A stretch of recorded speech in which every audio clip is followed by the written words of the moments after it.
الرحمن الرحيم الحمد لله رب العالمين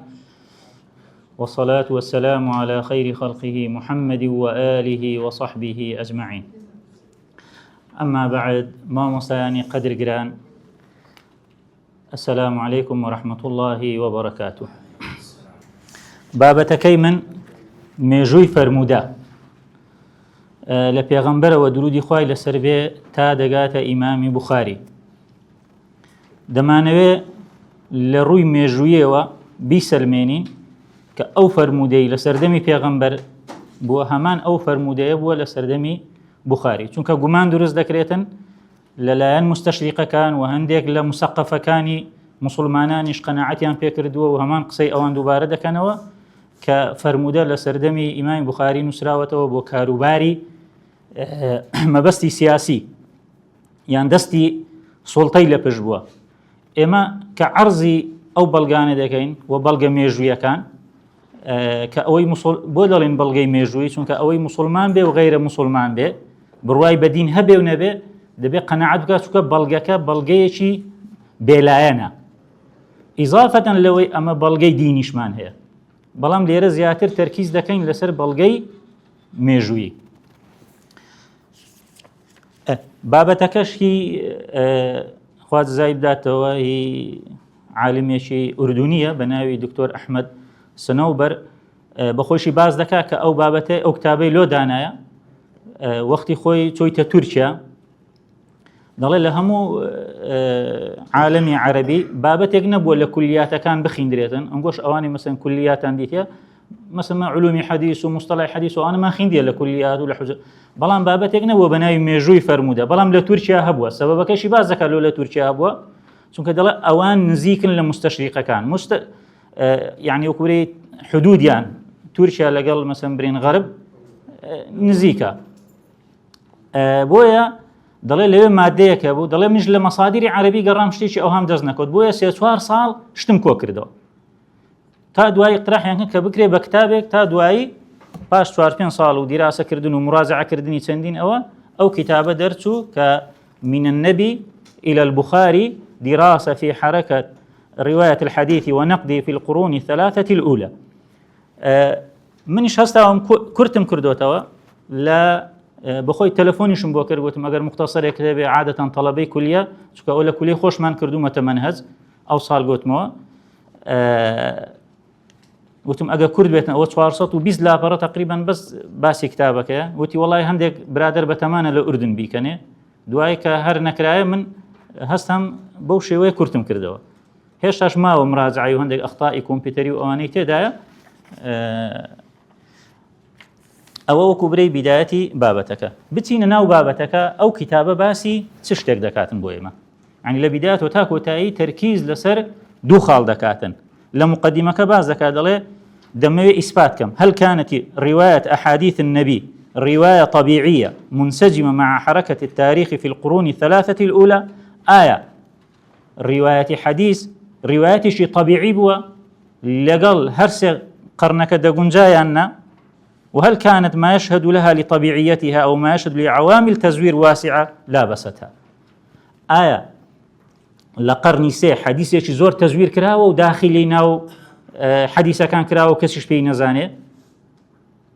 يان حديثة كان بطبيعيتي خوي لزماني بيغمبروا صحابة ليان ورقرتوا أوانيش بتابعية كان ينقوت تابعي كانش بتابعي تا قيشتوت أصحاب الكتب المصنفة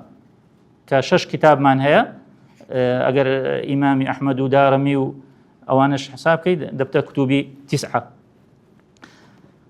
خاڵی دووەم کە دەمانەوێت تەرکیزی لەسەر بکەین، ئایا لەگەڵ جێڕانەوەی فەرموودە ڕەخنەگرتن هەبووە یان نا؟ باشە، هل كان هناك منهج نقدي لتوثيق تلك الروايات أيام حركتها وتطورها وانتشارها؟ آية رخنقرتن هبوا يانا، أم أن ما يسمى منهجا نقديا جاء بعد عصور لاحقة بعيدة عن ذلك الواقع الحديث ثم أسقط عليه؟ يعني أو بابة النقد أو أنا إيش هلا قرني سيم ودواتر دروس كراو أو عند حديث ما 1000 حديث ما دروس كردوا با 1000 نقديش دروس كان له أو حديث أنا هندي شيء ساقط كان هندي شيء قبول كان أشتي وها التزوير شيء أو ها رويدا أو هم خلق لي بيدن بو بيتن مدة ما نقول لو دراسة أو دخالة باز بكين. الفصل الأول من النبي إلى الصحابة رضوان الله عليهم. لا بيغمبر بو صحابة كان آية فرمودة لبيغمبر صلى الله عليه وسلم چون گەشۆتە صحابة دەرێ لێرە دەمەوێت باسی طبيعيتي ورگرتنی فرمودە بکەم. هەندێک ڕخنە هەیە کە لە صحابە دەگیرێتن یان هەندێک ڕخنە هەیە کە لە فرمودە دەگیرێتن پێچەوانەی واقعەکەیە. طبيعيتي مثلا بۆ نمونە دەڵێن چۆن دەبێت ئەبوو بەکری سدیق هەندێک حەدیث هەیە نەیزانێتن بەڵام ئەبوو هورەیرە بیزانێت. ئەبوو بەکری سدیق ڕزای خوای لێبێ چەند ساڵ 23 ساڵ لەگەڵ پێغەمبەر ژیاوە، بەڵام کاتێک کە دێن باسی طبيعيتي فرمودە دەکەین ئەو ئیشکالەمان بە ئاسانی لۆ حەل دەبێتن. باسی عواملی مثلا برێن ئەوانەی حەدیثیان زۆر ڕیوایەت کردووە لەگەڵ ئەوانەی حەدیثیان کەم ڕیوایەت کردووە کە باسی دەکەین لۆمان ڕوون دەبێت. بەبێ ئەوەی باسی ئەوەی بکەین بڵێن کاکە ئەبوو هورەیرە پیاوەشی بەتەقوا بووە، کاکە دوعای پێغەمبەری لۆکرا و نازەم ئەو لایەنە دینیەکەی ئاەتی قورئانمان هەیە. بۆیە ئایا حديث بطبيعي پیغمبر خدا صلی الله علیه و سلم پیداونیان نه. دوای لما بحثی دوم باسی تعریفی صحابه دکن. صحابه چیه بلایانی محدثین و محدثین که درین صحابه ما بس یان چیه و چون اما ثقه بصحابه بکین. لما بحثی توارم بعض مظاهر الطبيعيه في روايتهم للحديث بعد وفاة النبي. دوای که پیغمبر وفاتی کرد صحابه چون حدیثیان روایت کرد. المبحث الأول تلقي الصحابة الطبيعي عن النبي. أدعي في هذا المبحث أن الصحابة رضي الله تعالى عنهم تلقوا الحديث عن النبي بطريقة طبيعية تلقائية انسيابية. حديثا لبيغمبر صلى الله عليه وسلم بطبيعي ورقرتوا، وأعني بالحديث هنا ما يشمل القول والفعل والتقرير والصفة، أي مظاهر كان طبيعية. من مظاهر الطبيعية في تلقي الصحابة عن النبي أن النبي صلى الله عليه وسلم كان لا يجبر من حوله على ضرورة ملازمته. پیغمبر صلى الله عليه وسلم إجباري خلشي ندكر بركاك السبينان ساعات نونيو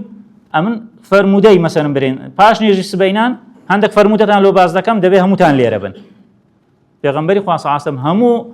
قرآن وسنة بقرشتي أو هاي تدانية كان لا يجبر أو هيك. بلقيت لسر أوا ففي حديث عمر المشهور قال كنت أنا وجار لي من الأنصار في بني أمية. واحد شيء مشهورة كدل منو دراسة كمان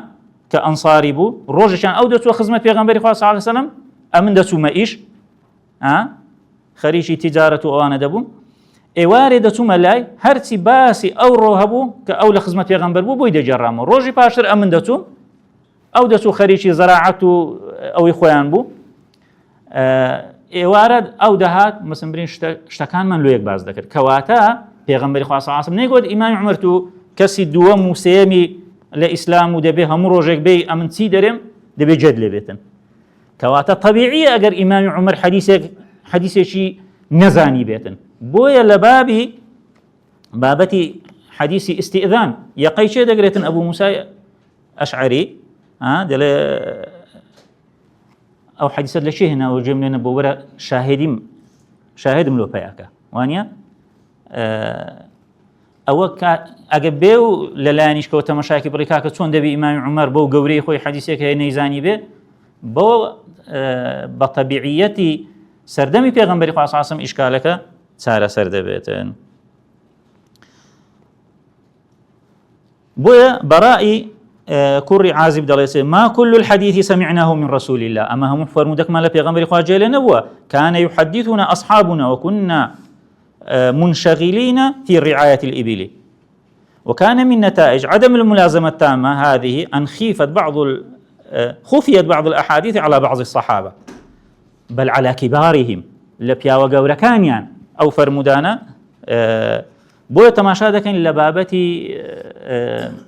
طاعون إمام عمر كدسية الشام نازان سبكن بقرينا ونقرينا دواء عبد الرحمن كوري عوض دل من علم بيه لو بواروا إمام عمر دل بانس داخل شام نبين دواء حديث شي پیغمبر دينيتن عبد الرحمن كوري عوض دل إذا سمعتم به بأرض فلا تقدموا عليه وإذا وقع بأرض وأنتم بها فلا تخرجوا فرارا منه. إمام عمر سيقول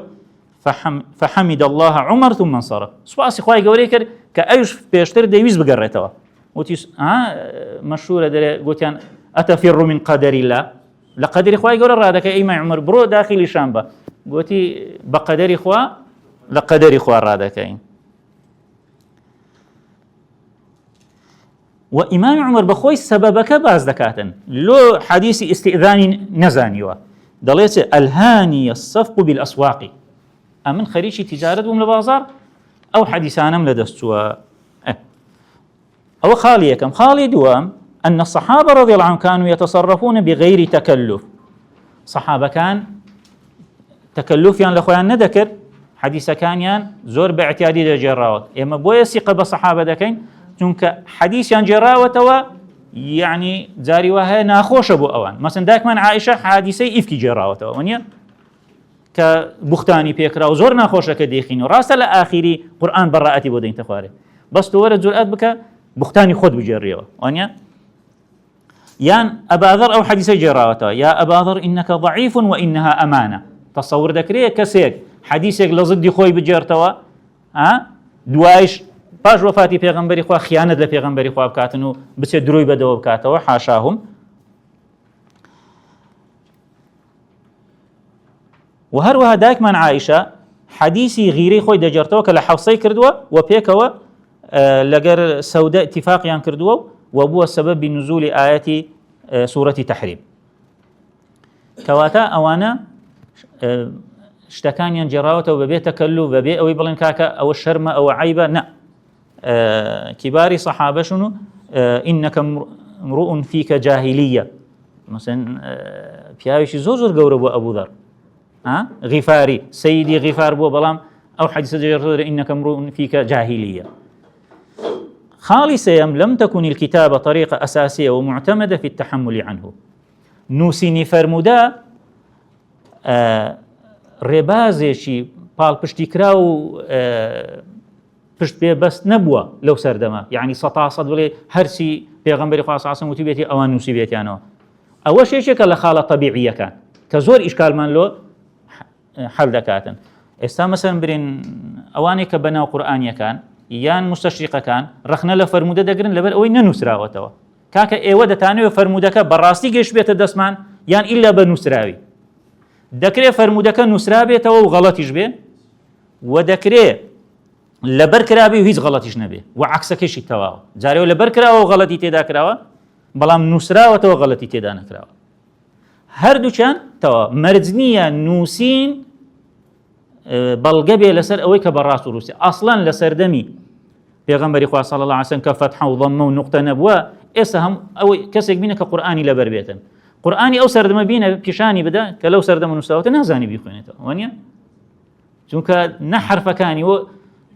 ئەتودی ئەوەی دەکە کەواتە مەشاکیلی حفظ چەندە مەشاکیلی نووسین زیاترە. لە علومی حەدیث بابەتی تەصحیف و ئەوانەمان خوێندیە مثلا کەلیمەی دەگۆڕی فەتح و ضەممە و یان نوقتە شەیئەن بە ستن بە شەیئەن دەخوێنێتەوە لەبەر ئەوەی فەتح و ضەممە و کەسرەی نەبووە. بۆیە دەڵێ هیچ لە سەحابەکانمان نەبینیوە کە لە خزمەت پێغەمبەری خوا صلی الله علیه و سلم بچێتە خزمەتی قەلەم و ئەو بابەتەی پێبێ ئەو قرتاسەی پێبێتن کە شتی پێدەگرێت مەسەڵەن پارچە بەردێکی لەگەڵ خۆی برد بێ یان پەلکە دار خورمایەکی لەگەڵ خۆی برد بێ یان پیستی حیوانێکی لەگەڵ خۆی برد بێ بۆی بنووسێتەوە. مما يؤكد فكرة الطبيعية خالي توارم في الرياء ولا ينفي أن النبي لم يحمل الصحابة على ألفاظ معينة دقيقة في كثير من المواقف والأحوال. پێغەمبەری خوا صلی الله علیه و سلم صحابەکانی لەسەر یەک لەفظ داری وهەیە ئەوە نەکردووە بەردەوام ئیلا ئەو لەفظە. مەشهورترین شتیش لە بابەتی التحیات مەسەڵەن تحیات بە چەندین نەوع ڕیوایەت کراوە. ئەم لەبیرمە گچکە بووین پیرەمێردەکە بوو دایان بۆتێ مام عەرەب دەهات دەیگو وەرن تحیاتم لۆ بڵێن ئەمەش دەمان گو التحیات لله دەیگو نوێژەکەی تو تەواو نییە دەبی برێ التحيات المباركات الصلوات الطيبات لله ئەدەم وڵای ئەمە ئەو هەمان لەبەر کردی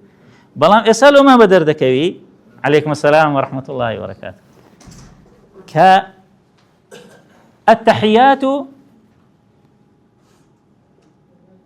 الطيبات الصلوات الزاكيات لله کەواتە زیاد لە لەفزێک لە شێوازێک هەیە بۆ ئەوە پێغەمبەری خوا صلی الله علیه و سلم پابەندی نەکردوون ئیلا دەبێت بەو شێوەیە ئەو شتە بخوێنن. خاڵێکی دیکە لێرە لۆمان بە دەردەکەویتن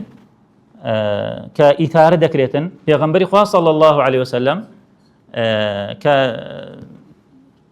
لە مەدینە مەسەن برین 10 ساڵ خوتبەی داوە 10 ساڵیش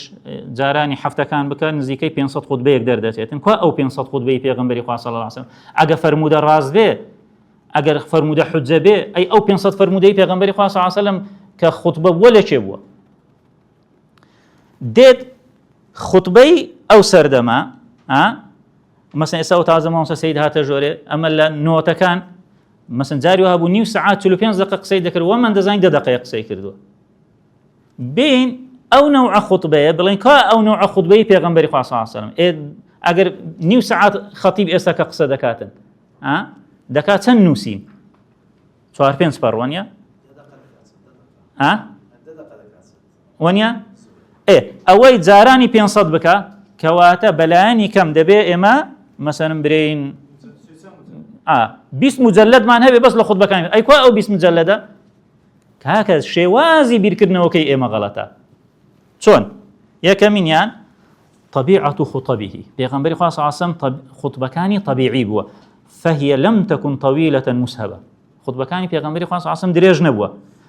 جابر بن سمورة دليتن كنت أصلي مع الرسول فكان صلاته قصدا وخطبته قصدا وكان الرسول صلى الله عليه وسلم لا يطيل الموعظة يوم الجمعة إنما هي كلمات يسيرات وكان يأمر بإقصارها وأمر ذكر بإقصاره ولذلك فهي تأتي بالقدر الذي تؤدي المعنى المراد وقد لا تتجاوز عدة جمل لو أنا خطبي بيغمبري صلى الله عليه وسلم بسر كوتبه يعني دقيقة نبرد بيتن سێ-چوار جملەی نەسیحەتێکی کرد بێت و هات بێتە خوارەوە ئەوە یەکێک لە جۆرە خوتبەکانی مەوزوعەکانی جاری وایە قورئان بووە ئافرەتێک لۆمان دەجێڕتەوە بە ناوی هیشام بنت الحارثة ابن النعمان دەڵێ ما حفظت سورة قاف إلا من في رسول الله صلى الله عليه وسلم يخطب بها كل جمعة سورة قاف لە زاری پێغەمبەری خوا صلی الله عليه وسلم لەبەر کردووە چونکە لە هەموو خوتبەکان يخطب بها كل جمعة کەواتە جاری وە خوتبەی پێغەمبەری خوا صلی الله علیه و سلم ئاەتێک بووە کە تازە لۆی نازڵ بووە لەسەر مینبەری خوێندوێتی ئێستا تو دێی 500 خوتبەی 20 وەرەقەی لەسەر من دەکەیە ماڵ بەبێ ئەوەی بێی بزانی خوتبەی پێغەمبەری خوا کووە ئەوجا ئەوەش دەکەی بەڵگە لەسەر ئەوەی کە نابێ ئیش بە فەرموودە بکرێتن بزانە بەڵگەکانیان مەسەن برین بەڵێ کو یعنی كلمات يسيرات أو دليل تجد معاني الكلمات مثلا قرآن هو كقرآن هو مثلا سورة قافي خين ديالو سن لا بر سورة قاف هر زور ناكاتن هر دكا بتن دي خينو اسا سورة قاف اگه بي خينيو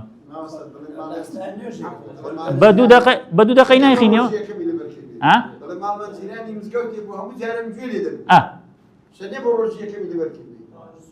نا أتو سورة قاف بس ني دخينيو مثلا إسا بيخينيو إيوانيا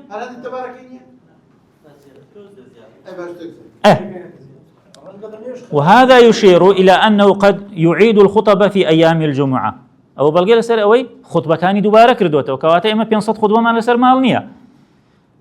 دوام خالي دوام طبيعية نقل الصحابة للخطبة صحابة كانش أو خطبانين بطبيعي نقل كردوا يعني سي بطبيعي نقليان كردوا فإن قطعة صالحة من الأحاديث المنقولة عنهم قد تكون من خطب الجمعة دون أن يذكر الصحابي ذلك التفصيل لو أنا برسيارك لابن عمر كرابيتا جوابكي يشك بال فرمودا كان كلا خطبة لبيغمبري جيلبو بلان أو بسياري لكراوة خوني قلت خطبه 112 یان 115 پێغەمبەری خوا بووە پرسیارێکی لێ کردووە جوابی داوەتەوە جوابەکە لەوانەیە خوتبەی استیشهادی بە قەولێک کردبێت کە لە خوتبەی پێغەمبەری خوا جێلی بووە بەڵام ضرور نەبووە بێ ئەو قسەیەم لە خوتبە جێلێ بووە بەڵام حەدیثیش هاتووە دەڵێ وكان على المنبر مثلا ثم إننا إذا قررنا حضور جل الصحابة لخطبه فإننا نفهم من ذلك أنهم كانوا يتفرقون بعد دون حاجة لأن يبلغ بعضهم بعضا ئەگەر ئێمە بڵێن سەحابەکان هەمووی لە خوتبە ئامادە دەبوون چ داعی دەکاتن بچنەوە ماڵەوە دیسان خوتبەکان لەوێک باسکەنەوە کەواتە خوتبەکان لە زمانی سەحابە باز نەکراوە چونکە هەموویان گێیان لێ بووە. دووەم ئەوان کە دەچوونە خوتبە هیچ وارد نەبووە کە برێ شت لەگەڵ خۆیان بن بۆی خوتبەکانی پێغەمبەری خوا صلی الله علیه وسلم بنووسنەوە. باشە وازحترین بەڵگە خوتبەی وەداع کە چەند هەزار سەحابە لەوێ ئامادە بوو بەڵام چەند کەس دەیگێڕتەوە هەمووی 6-7 نەفەر خطبة الوداع پێغەمبەری خوا صلی الله علیه وسلم لۆمەیان گێڕاوەتەوە. دوایی کە دێن لە باسی سەحابەش طبیعیەتی سەحابە يعني كم صحابة مجلسي علميان هبوا ابن عمر يشك بو لواني كمجالسي نبوة أوي كمجالسي بو زور مشوبة أبو هريرة بوا دواي دين باسي دكين كواتا سرد نبوة يعني كو بيغمبري خواه صلى الله عليه وسلم سردي نبوة أوانيش وكو بيغمبري خواه صلى الله عليه وسلم سردي أحاديث نبوة. سردي أحاديث يعني موعد يقدا بنين برنكاك لباش نيجيني ورو أحاديثي بيغمبري خواه باز دكين شتي أوها نبوة.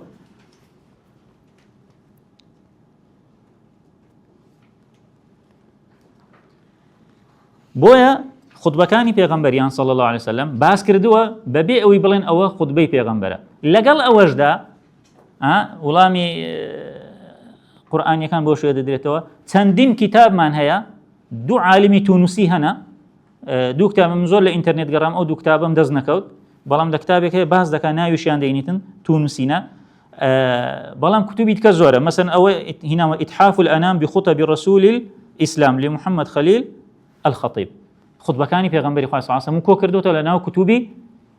حەدیث بەچ دەزانین مثلا درێ وەکانە علی المنبر یان گوتوێت یا ئەیها الناس یان بەڵگەک هەیە لەسەر ئەوەی کە مثلا برێ لە حەدیثەکان هەیە کەسێک هاتە لای پێغەمبەری خوا داوای بارانی کرد پێغەمبەری خوا صلی الله علیه و سلم لەسەر منبر بوو مثلا زۆر شتمان هەیە مثلا ئەوە بەو شێوەیە کۆی کردێتەوە. یەکێش کە لە شتە خۆشەکان کە باز دەکرێتن کەسێک دەبێتە خەتیب لە مزگەوتێک کابرای واقف صاحبی مزگەوت لفقه أوها مشهورة يبري الواقف إما درين صاحب مزقف يعني متولي بي دلي كاكا أمن حزم لينيا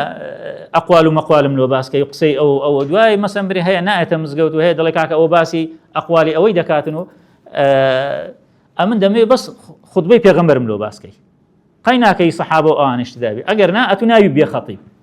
أيش فقيلة دستة لا عالمي شي قورة دري كاكا أمن يان دردك ريم لو مزقوتا یان چارەیەکم لێ بکە ئەم خوتبەی پێغەمبەری خوا لە چێ بینم هەر دەستیتن لە ناو کتوبی حەدیث خوتبەکانی پێغەمبەری خوا صلی الله علیه و سلم هەمووی کۆ دەکاتەوە و دەیدە دەرفەرم ئەو خوتبەکانی پێغەمبەری خوا صلی الله علیه و سلم کەواتە ئەوە ڕاستنیە بڵێ کوا خوتبەکانی پێغەمبەری خوا کاکە ئەتوو نایبینیەوە ئەتوو تێی ناگەی ئەتوو نازانی مثلا لەوانەیە لا ضرر ولا ضرار لەوانەیە یەشێک بێت لە خوتبەکانی پێغەمبەری خوا من غش فليس مني لەوانەیە یەشێک بێت لە خوتبەکانی پێغەمبەری خوا صلی الله علیه و سلم بەڵام صحابة بپیوسیان نزانی ببرن ئەوە خوتبەی پێغەمبەری خوایە.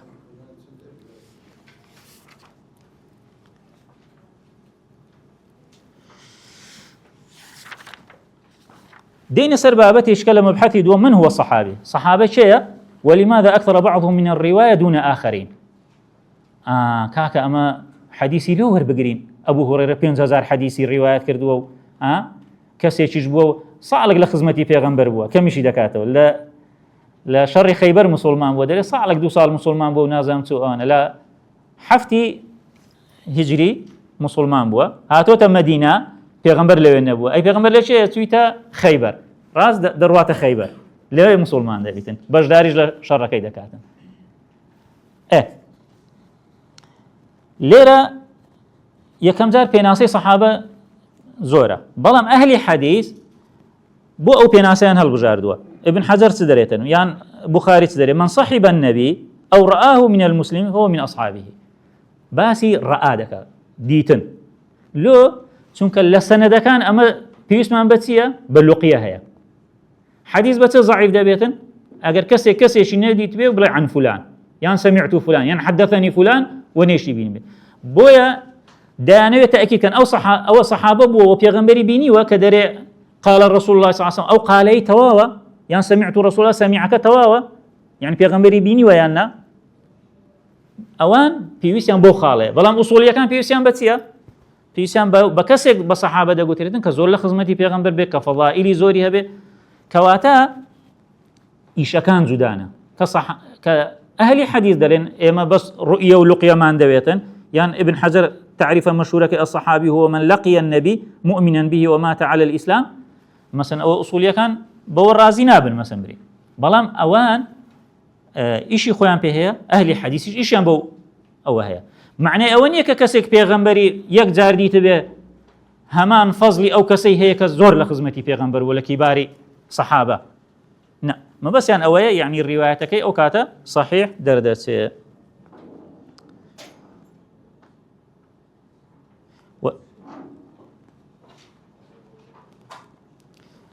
لماذا أكثر بعض الصحابة الرواية عن النبي دون آخرين؟ لو هندك صحابة حديث ينزور روايات كردوا هندك ينزور روايات نكردوا تقودنا هذه المسألة للتفصيل في طبقات الصحابة ده بإما طبقات صحابة تبقين يكمين طبقية كم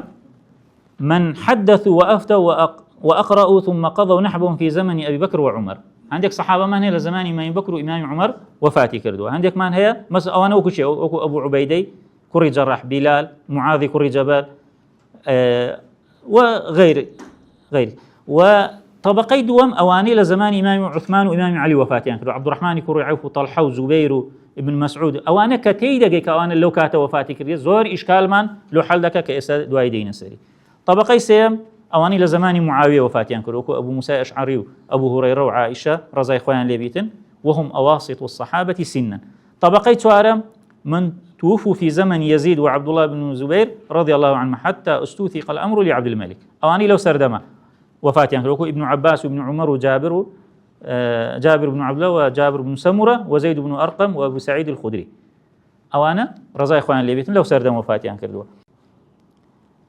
صغار صحابة لأمصاروكو أنس كري مالك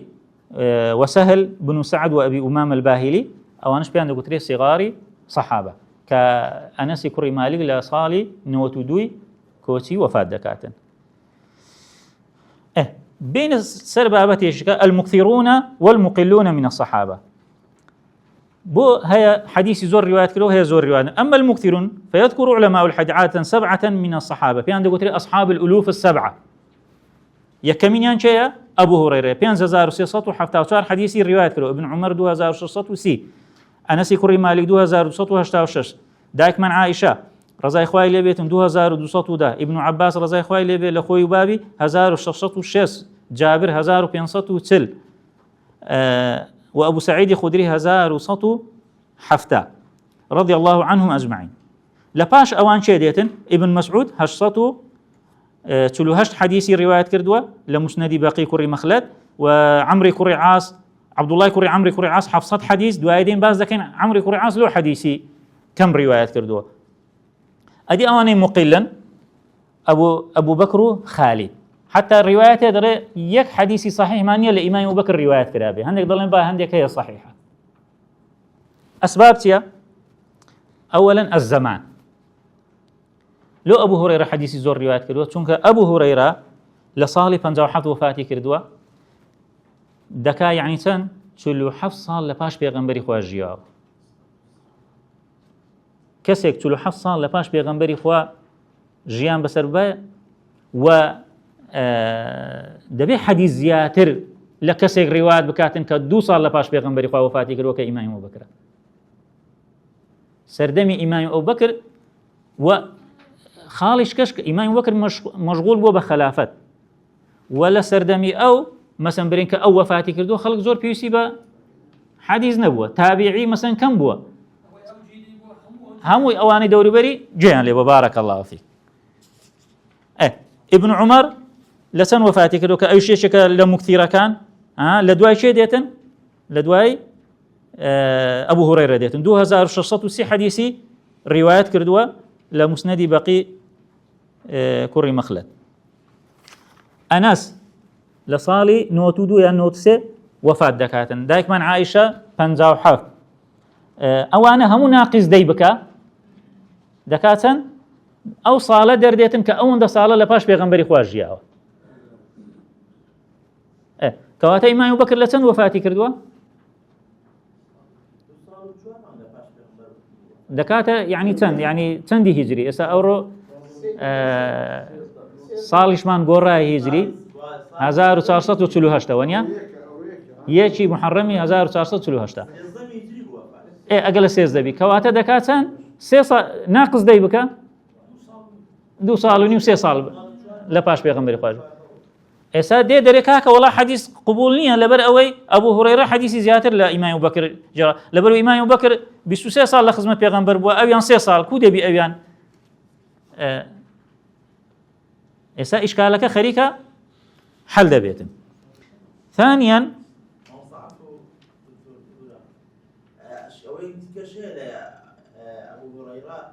يعني مباشرة يعني لقل پیغمبر الصحابة بوزور طبيعية إمام عمر لا بدا لقصك شكو أخوي مباشرة لقل پیغمبر صلى الله عليه وسلم وأخوي مباشرة زور طبيعية أبو بكر الجرابي بدأ أويتينا كلبية بله زور طبيعية شكو أخوي لقل پیغمبر بوزور دين أوانش باز ذكي إن شاء الله أو كبري بس زارس مثلا مكثرون ومقلين أسباب كان ينسيا دين دعاء بابة الشتايبت بأبو هريرة باز ذكي ئێستا شیعە بێ بڵێ فاتیمە لۆ حەدیسی ڕزای خوای لێ بێ کەمە دایکمان عائیشە مەسەن لۆ حەدیسی زۆرە کەواتە حەدیسی ئەهلی سونە قبول نییە. دایک فاتیمە پێغەمبەری خوا سازم بەخۆی پێدەرێن ئەتوو یەکەم کەسی لە ئەهلی بەیتم دەگەیەوە من وانە بەرێ 6 مان. ئێستا بێ گلەی کابرێکاکە نەخۆشیش کرد لە ماڵی ئیمام ئەبوبەکر دەستی سەردانی دەکا و ئێستا بێ ئەوە بکەیە بەڵگە لەسەر ئەوەی کە حەدیث قبول نییە و ئەوەی ناکەین. خاڵێکی دیکە یان مەسەرەن ئەنەسی کوڕی مالک کە لە سیغاری سەحابە بووە تەمەنی 10 ساڵ بوواتەوە خزمەتی پێغەمبەری خوا وفاتی کردووە تەمەنی 20 ساڵ بووە بەڵام لە 93 وفات دەکاتن یعنی 83 ساڵ لە پاش پێغەمبەری خوا ژیاوە ئەو 83 ساڵەش لە بەسرە بەس خەریکی علم و زانست بووە. ئێستا بێ ڕەخنە بیری بەرێ وڵای کو دەبیتن ئەو حەدیسی زۆر بیتن. دووەم عامل لسر أويك أو صحابة لو حديثي زورة يكشك لو حديثي كما عاملي مكان طبعا أول لمدينة جيابي حديثي زياتر جراوة ولا ويل غير مدينة لو خلق سرداني مدينة كردوا منبع علم بوا وتابعي مثلا برين جورة لو مثلا برين جياون ونفري جورة دروز بوا كواتا تأثيري خوي هي فمن كان في المدينة كان أكثر رواية من غيره لو چونك وافدين زور بوا وهروها لقى حالي مدينة دو شارد كمان هي كوفة لقى البصرة أوي لو دو شار الجيابية حديثي أو صحابي أو شارانا حديثي عن زيادة الروايات كردوا لا هي خالشي ديكا مثلا حديثي زورنا بدين لشام ولا مصر شام چه تويته يقل الصحابة قورا كان أبو درداء بلان قتابية كان أبو درداء أو خزمتيان بأبو درداء نكر كشاني أبو درداء بيتن بلان قتابية كاني ابن مسعود خزمتي شي قوري ابن مسعود يانكر حتى خلق دتون بسياريان ليه دكردن لهندك صحابيان ندكر فتوان لطلبة كاني ابن مسعود وردقر مثلا برين حتى بسيار ذكر دوادين باز ذكين دلك هكا أتولو لقتابية كاني ابن مسعود برسيلة صحابينا برسيلة دلك هكا أو صحابة لجيان دابون أو أنا فتوان ددا أو أنا درسيان دقوتوا يعني كوات أو صحابانا لين رازيبون بويا مكانيش دوري خويا الأحوال الشخصية خالي سيم كصحابيك بو حديثي زور روايات كردوا لكسيشي ديكا أحوالي الشخصي تأثيري خويا يكمل الانشغال بالتعليم والتصدر للتدريس ففرق بين كبار الصحابة في الجيل الأول الذين كانوا مشغولين بالفتوحات برئيسا كبار الصحابة أبو بكر وعمر أو أنا أبو عبيدة عبد الرحمن كري عوف أو أنا لو حديثيان زور رواياتنا كردوا أو أنا يك زو وفاتيان كباس مان كردن دو أو أنا خويان ترخان نكرد بولو زانست زماني وان زماني فتوحات بو استقرار لك كيني بيابو لزماني معاوية رضاي خوي لي بيتن لو استقراري سياسي أو بيادة بيتن خلق خوي يقلا دكاتو بو زانست دتن برسيار للصحابة كان دكان مثال أبو موسى الأشعري والي بصرة بوا كتيب فقيه كوفة مشهورة لو هتا لبصرة بو خريجي فتوحات بو حتى إمام عمر وصيت دكاتن دريه لباشا من شيب وخليفة بات نازم 4 ساڵە چەندە ئەوەی ئەمارەتی لۆ ئەبوو موسای ئەشعەری درێژ کاتەوە ئیمامی عوسمان کە دەبێتە خەلیفە لۆی درێژ دەکاتەوە فعلا زۆر سەرکەوتوو دەبێتن منتیقەیەکی زۆر فتح دەکاتن کە دوای ئیمامی عوسمان ئەو 4 ساڵە تەواو دەبێتن لای دەباتن کەسیش کە دەکاتە بەرپرسی بەسرە دەچێتە کوفە لەوێ خۆی یەکلا دەکاتەوە بۆ زانست کەچی دەبایە ئەهلی بەسرە زیاتر حەدیسی لێ ڕیوایەت کەن بەڵام لەوێ خەریکی ئەوە بووە خەریکی زیاتر جیهاد و فتوحات بووە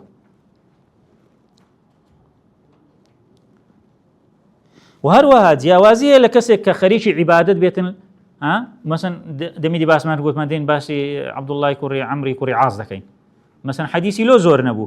لە حەدیسەکانی دەگەیشتە ئەلف وانە لە ئەسحابی ئولوف نەبوو بۆ چونکە مەشغولی عیبادەت بوو زیاتر لەوەی کە مەشغولی عیلم بێتن و هەروە خاڵیش کەش هەبوو تەنەقولاتی زۆر بووە یعنی لە جێیەک جێگیر نەبووە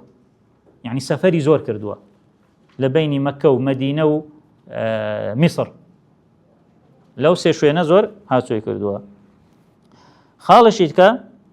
تحفظ كثير من جيل كبار الصحابة تحفظ كثير من جيل كبار الصحابة عن رواية الحديث الروايات حديث شيء وند آسان نبوة تحفظ كراوة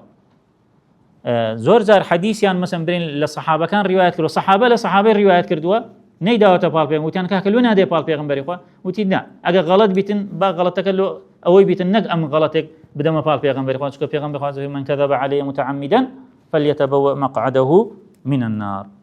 خالشي ديكا كثرة الملازمة للنبي كسيك كزور لقل بيغمبري خوا بو بي أبو هريرة كسيك بوا بردوام لقل بيغمبري خوا بوا بويا كاتك الرخني اللي دقنا أو هم حديث زورتي لكن تويا كاك أنصار كان خريشي تبون خريشي زراعة كان ينبون مهاجر كانش خريشي بازار بون تجارة بون ضل أمنيش لقل بيغمبري خوا بو أو حديثانم لو دقل دواي خو أبو هريرة بس لبيغمبري شي روايات نكردوا لا صحابة كان كيشي حديث روايات كردوا خالي شي ديكا الثقة بالحفظ يشك لو أنك ثقي بحفظ خوي بو دعاء بيغمبري خوا صلى الله عليه وسلم لو يكرابو أبو هريرة بو بلغتي لسلوي كثقي بحفظ خوي هبو روجاني جمعة كديزاني فرصتك وخلق زور كود ابنو بيش أو خطيب تسر منبر مجلسي علمي هبوا ولا كان درج دادنيش لا حجري دايك من عائشة الروجه كان دوادين باسي دكين ضل يا أماه أي دايا تدري له حديث كاني من قلتي حديث كان هجرة خملينية بلان بيغمبري خاص عصام ما كان يسرد سردكم هكذا بيغمبري خاص عصام أوها مجلسي دانا وشي كم مجلس الدانا لا يعني الرخني لا شوازي تحديثكي هي لا مجلسي دابني تايبه پیغمبر خوان صحابه كان ها دانگو زور ز شر من ذكر برسيار ل پیغمبر تاور من ذكر اعرابي يك برسيار بكاتن امش دخمان فيري علم كبي خالش ديكا لما ابحثي سيم لماذا نثق بروايه الصحابي اما لو ثقه من هبيه بالروايه صحابه للإجابة على هذا السؤال أحتاج إلى التفصيل في أمرين أولا هل كان الصحابة عدولا الصحابة عدول بون معناه عدول اشتياء وهل كانوا ضابطين في حفظهم للأحاديث النبوية كاتب بما دوش التأكيد كينوا ينزل كمان ما أو بزين تنبو أو الصحابة كان عدول بون وضابط بنياننا یەکێک لەو ئیشکالانەی کە دروست کراوە کراوەتە سەبەبی ئەوەی کە ڕەدی حەدیث بکرێتەوە خەڵت لە نێوان عیسمە و عەدالەت کراوە کاکە مادەم سەحابە شەڕیان کردووە ئێمە حەدیثیان لێ وەرناگرین خوای گەورە فەرمێ وئین طائفتان من المؤمنین اقتتلوا شەڕیان کرد ئیمانەکەیشی لێ سەلب نەکردینەوە نییە ئێمە دەبێت تەئکید کەینەوە لە عەدالەتی سەحابە نەک لە عیسمەتی سەحابە بۆیە ئیمامی لەکنەوی لظفر الأماني تدريتن بعد أن يستعرض معاني العدالة درس أن مراد المحدثين من قولهم الصحابة كلهم عدول ما بس يعني التجنب عن تعمد الكذب في الروايات درويان بأن قصد نكرد ولا فرمودي في غنبر إخوة كدري أو صحابة عادلة عدولة صحابة كلهم عدول ما بس أويا درويان بدو في غنبر إخوة نكرد وبأن قصد بارتكاب ما يوجب عدم قبولها بويا أجا تمشي سيري صحابة بكين لقل أوجدا بشر هاتونا مثلا برين دو حادثة قورمان هي مثلا حادثة جمل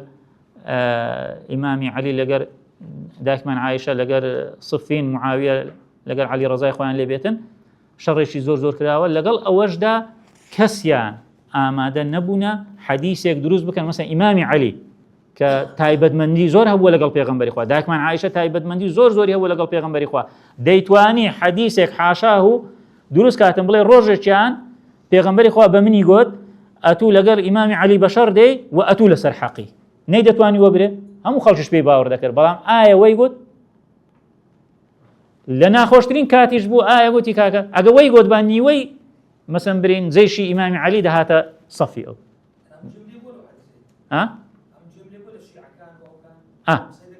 بله كواتا حتى اسم لو رجعنا خوا خيري فضل مرادي بنسيتن عالم يشي قوريا دلي عمار تقتله الفئة الباغية أو على أساس لصحيح بخاري هي إمام بخاري وحي سير روايات كردوا بلام أو بشي تدانية بلام لبر أوي حادثة كي أو كردوا روايات كردوا بلام أو بشا لبخاري دانية يعني أو بشا بالصحيحين هاتوا كعمار تقتله الفئة الباغية بس حديثك الصحيح لبخارينيا بله كواتا قضية دوم من الصحابي المقصود بالبحث آية إما بين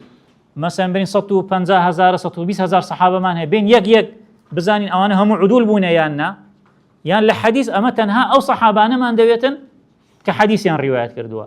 دوسي قول هي هندك دلن 1500 صحابي الراوي مانها وهندك قول هي دلن 1858 مانها يعني لو بينها آية بتين أو 1500 أما بدوان دابروين آسان تريان هم صحابة كان طبعا دبي لحديثة إيشمان بو مجموعة نفرية دواي أوا خالش كلو من آسان تركراوا دكتور أكرم ضياء العمري ضليتن حفظ صحابي من هي دولة سرسي حديث صحيحة كان ين روايات كردوا كواتا إيشا كلو مزور زر آسان بو أو حفظ الصحابيش لمشهور ومعروفة كانوا أو أنا نكهيج تشيشيان لسرنيا أدي أو صحاباني كمثلا برين يكفر مدير روايات كردوا لو إسا أو حفظ من زوريان روايات كردوا زور بي حديثة كان أون رواياتيان كردوا أدي 1500 كيديكا أدي أواني كيك حديثان روايات كردوا دكتور أحمد سنوبر خوا خير بن سيدري استقراءكم كردوا استقراء يعني تتبع الجزئيات لبناء الكليات دري استقراءكم كردوا بو 50 صحابة أواني يك حديثين روايات كردوا لمسند إمام أحمد جيشوت أو نتيجة لو تندخين مو فلم أجد حديثا واحدا من أحاديثهم ليس له شواهد يك حديث نية كالشواهد دي كي نبيتا يعني كواتا حديث كان بيغمبر إخوة صلى الله عليه وسلم كيك صحابة الرواية كردوا بطريقة شي كشهاتوا غريب نية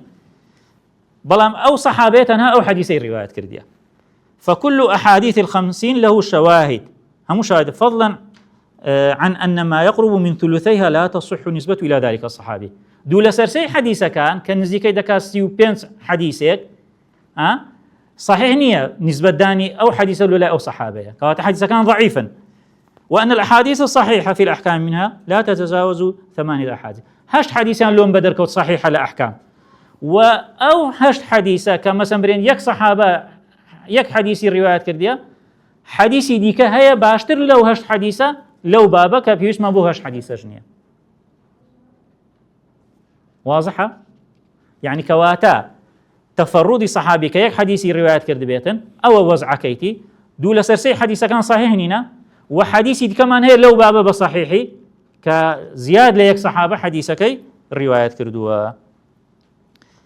دين سر قضية دوام هلا بزد واتوين سليماني آخر مرحلة بينز مرحلة بوكاتي وأقول كلية ورجيرام هات مو كلية بسم الله الرحمن الرحيم. الحمد لله رب العالمين، والصلاة والسلام على خير خلق محمد وآله وصحبه أجمعين. قضية سيم، كيف نطمئن لعدالة هؤلاء الصحابة؟ يكمن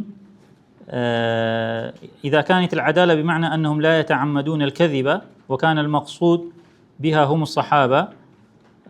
دون جماهير الصحابة، فيمكن القول أننا نطمئن إلى أنهم لم يكذبوا على النبي من جهتين. كواتا لدور وإما دڵنیان کە ئەوانە حاشاهم درۆیان نەکردو بە دەو پێغەمبەری خوا صلی الله علیه وسلم لە ڕووی تاریخیەوە ئەو هەموو شەڕە ڕوویدا، بەڵام ئەوان کەچی پێویستیان بەوە بوو کە حەدیسی درۆ دابنێن، بەڵام حەدیسیان دانەنا. باشە، بل لم نجد شيئا من ذلك في صفوف أتباعهم. نەک سەحابەکان، تابعیەکانیش درۆیان بە دەو سەحابەکانەوە نەدەکرد بڵێن کاکە حەدیسێک هەیە کە بەو شێوەیە و دیفاع. لۆیە دکتۆر ئەحمەد سنەوبەر ئەوەیەکی هەیە، ڤیدیۆیەکی هەیە 3 سەعاتە باسی ئەو بابەتە دەکە، باسی ئەو کتابەی خۆی لە 3 سەعات دەکە، ئەگەر ویستان دوای لۆتان دەنێرم. دەڵێ كيف نثق بعدالة الصحابة وأوان كشريان كردوها اقتتلوا. دەڵێ نثق بهم لأنهم اقتتلوا. ئەمە ثقەمان پێیان هەیە لەبەرەوەی شەڕیان کردووە. دەڵێ ئەوە بەخۆی ئێستا مستەشریقەکان و قورئانیەکان دەرێن ئەمە سیقەمان بە سەحابە نییە لەبەرەوەی شەڕیان کردووە. ئەو دەڵێ نە، ئەمە سیقەمان پێیان هەیە لەبەرەوەی شەڕیان کردووە. لۆ دەڵێ شەڕیشیان لەگەیە کردووە، بەڵام درۆیان لە فەرموودە نەکردووە. یەک سەحابە ثابت نەبووە کە درۆی بە دووی پێغەمبەرەوە کردی بێتن. ئەوە تاریخ و ئەوە کتوب، ئەوە مێژوو بڕۆ بیخوێنەوە، یەک سەحابە نییە کە درۆی بە دووی لەگەڵ ئەوەدا تابعیش نەبووە. ئێستا لێرە شتێکی دەرێەوە من الطريف أنني وجدت تابعيا شارك في جيش السيدة عائشة، بخوي لقى السيدة عائشة بو في حربها ضد علي، لا كواتل موقع جمل بو في معركة الجمل، لكنه مع ذلك يروي حديثا عن علي. شر لقى الإمام علي لصفي دايك من عائشة، بلام حديث لشي الرواية دكا لإمام علي. فالفتنة بينهم والحرب الواقعة دليل على عدالتهم في الرواية، وأنهم ما كانوا ليكذبوا على النبي. شريان كردوا بلام درويان بدو بيغمبري خواه ونكردوا لروي جهة دينية وهي الجهة التي تؤكد أنهم لا يكذبون لوضوح صلاحهم وتقواهم أولا، ولثقة النبي بهم ثانيا. أوان كسب تقوابون وبيغمبري خواه ثقي بيهبون، وخالصهم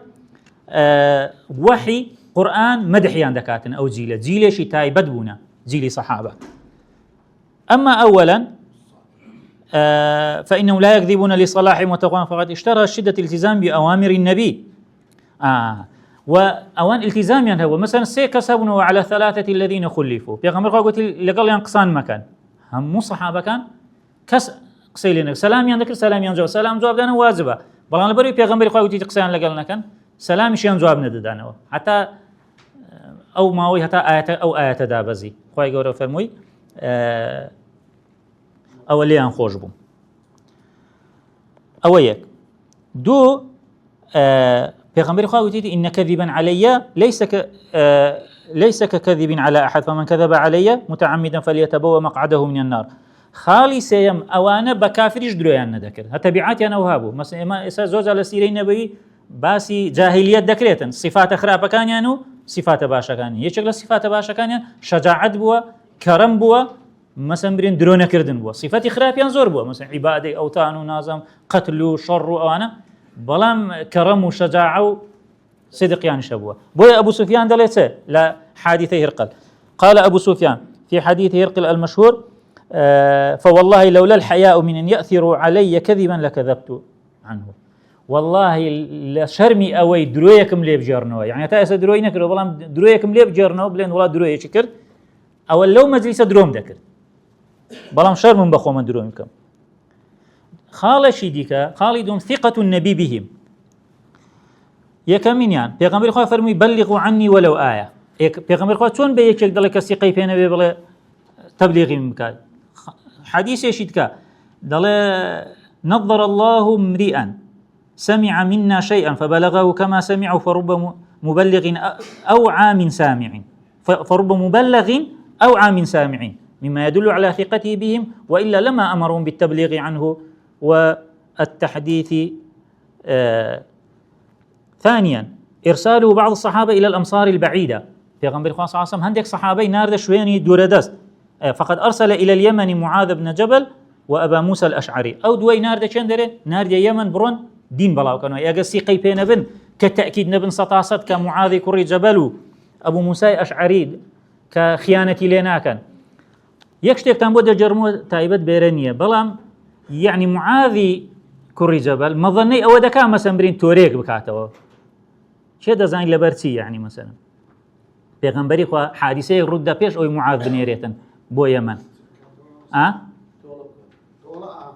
مثلا اجبرين صحابه خراب وا يا صحابه اجبرين دولان كربا اگر يك صحابه خيانتي كربا دبا معاذ بكربا پیش او بينيري بو يمن معاذ يك صفتي هو خيري زور ذكر اگر كسك داوي باري لكربا دو قردي ذكر باري دا او نفر دستي كسينه دجراتا ويل هاد خلقتنا لا پیغمبر خو وتان معاذ قردار مانو پارەمان ناداتەوە. پێغەمبەری خوا بانجی معازی کرد، ئیفلاسی معازی ڕاگەیان و ئەمولاکەکانی هەرچی هەبوو لێی فرۆشت و غوڕەمای هەموو کۆ کردەوە لە حەفتی پێنجی دانێ، والله أعلم ئەگە غەرەت نەبم، لە حەفتی یعنی لە حەفت بەشی قەردەکەی خۆی هەر نەفەرێک مەسەن ئەتوو چەند قەرداری دەفتەرێک مەسەن برین، دەفتەرێکی دابەشی حەفتی کە دەکات چەند پێنج بەشی خۆت وەرە وەرگرە ئەوەکەی دیکە هەر یەکە و پێنج بەشی لە حەفت بەشی قەردی خۆی وەرگرتەوە گوتی تەواو ماڵەکە تەواو بوو هەر ئەوەندەتان دەدرێتێ. ئێستا معاذی کوڕی جەبەل مفلیسە هیچی نییە، لە پاش ئەو حادیسەیە دەینێریتە یەمن بڕۆ دەعوەی بکە بڕۆ دینی بەڵاوکەوە. خاڵەشی دیکە کە دێتەوە پێغەمبەری خوا صلی الله علیه وسلم وفاتی کردووە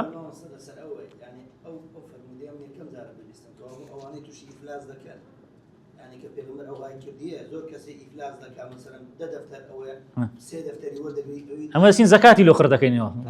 زەکات کەی فەقیرە حیجری لەسەر ئەدی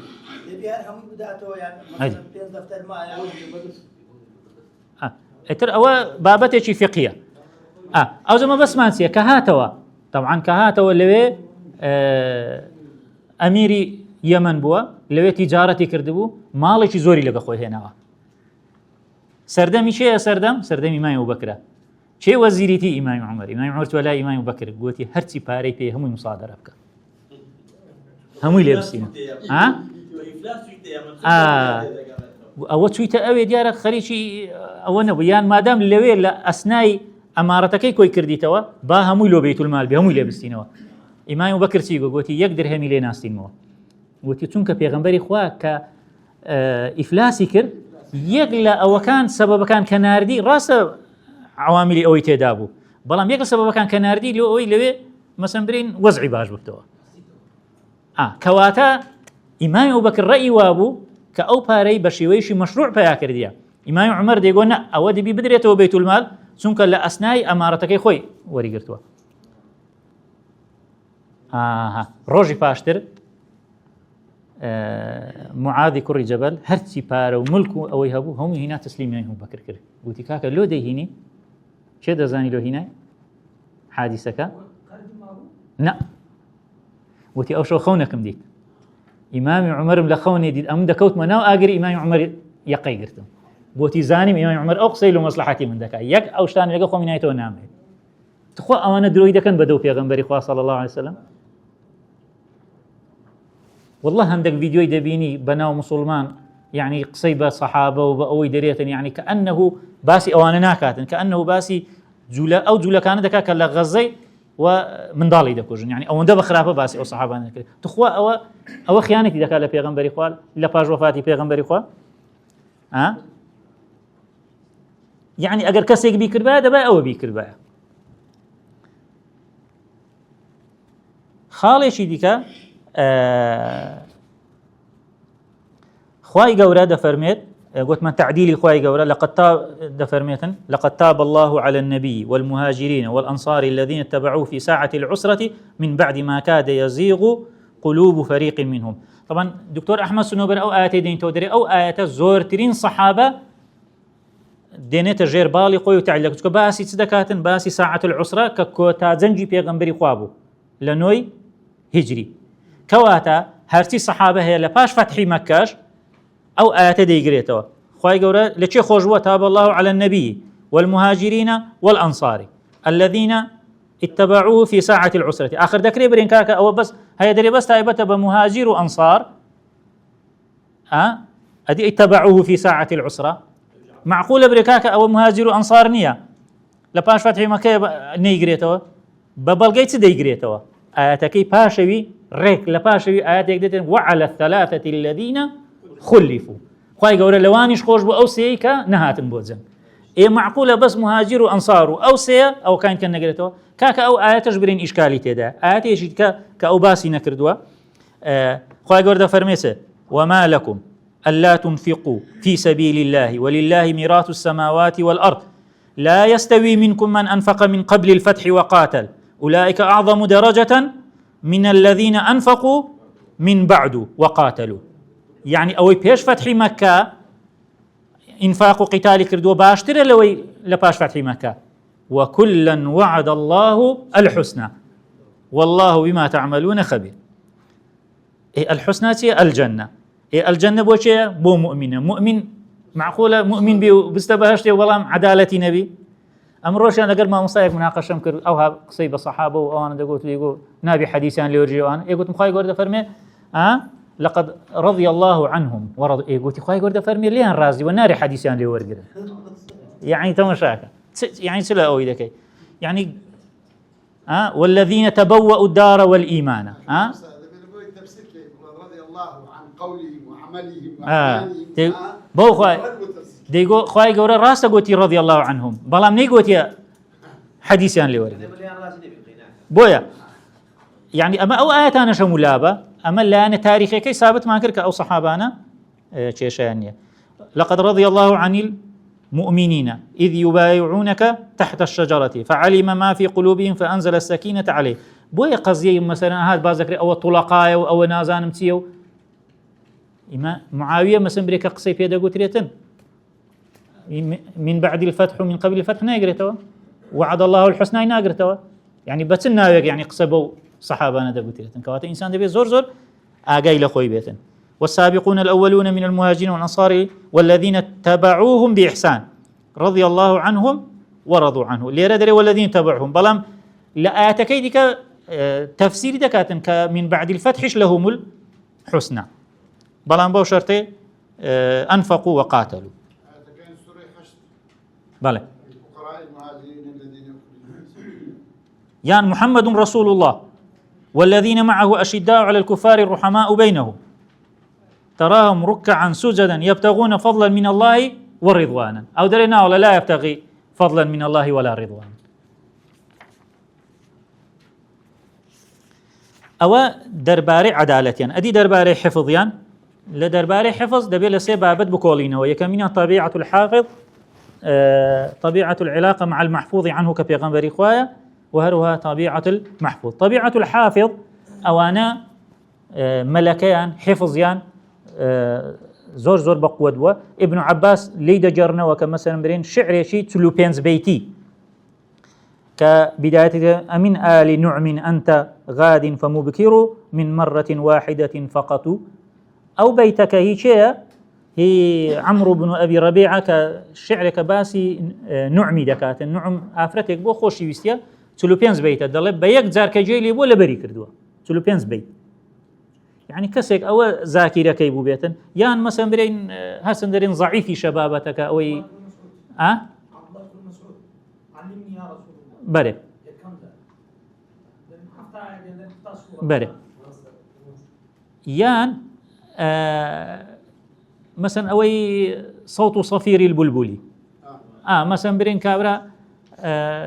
أصمعي ديت الله خليفة وأنا أو شعري دريتنو تسيدا كاتن قصة كوا وشو باسمها كدرين ضعيف شبس مثلا تمشي ذاكرة وحفظي أو نفرانة كمثلا لو سردما قصة أو هاي مثلا برين ديقو هركسك شعري شي بيني من لبر نبيتن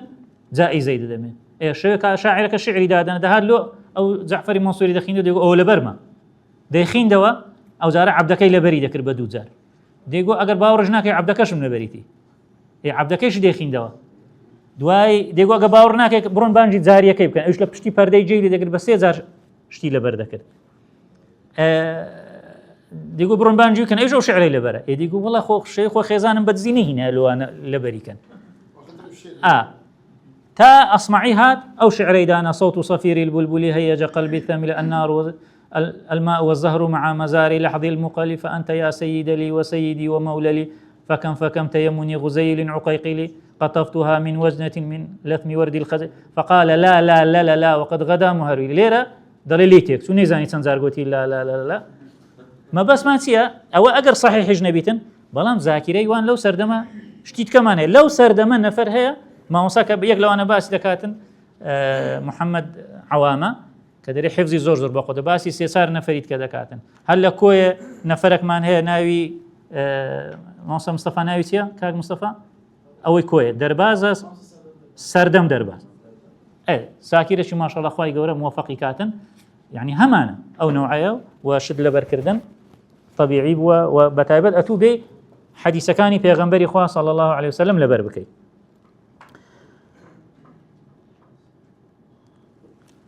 طبيعة العلاقة مع المحفوظ عنه وعني بالمحفوظ عنه النبي صلى الله عليه وسلم فإن الاهتمام والشوق إلى الأخذ عن رسول الله صلى الله عليه وسلم واضح في حياة الصحابة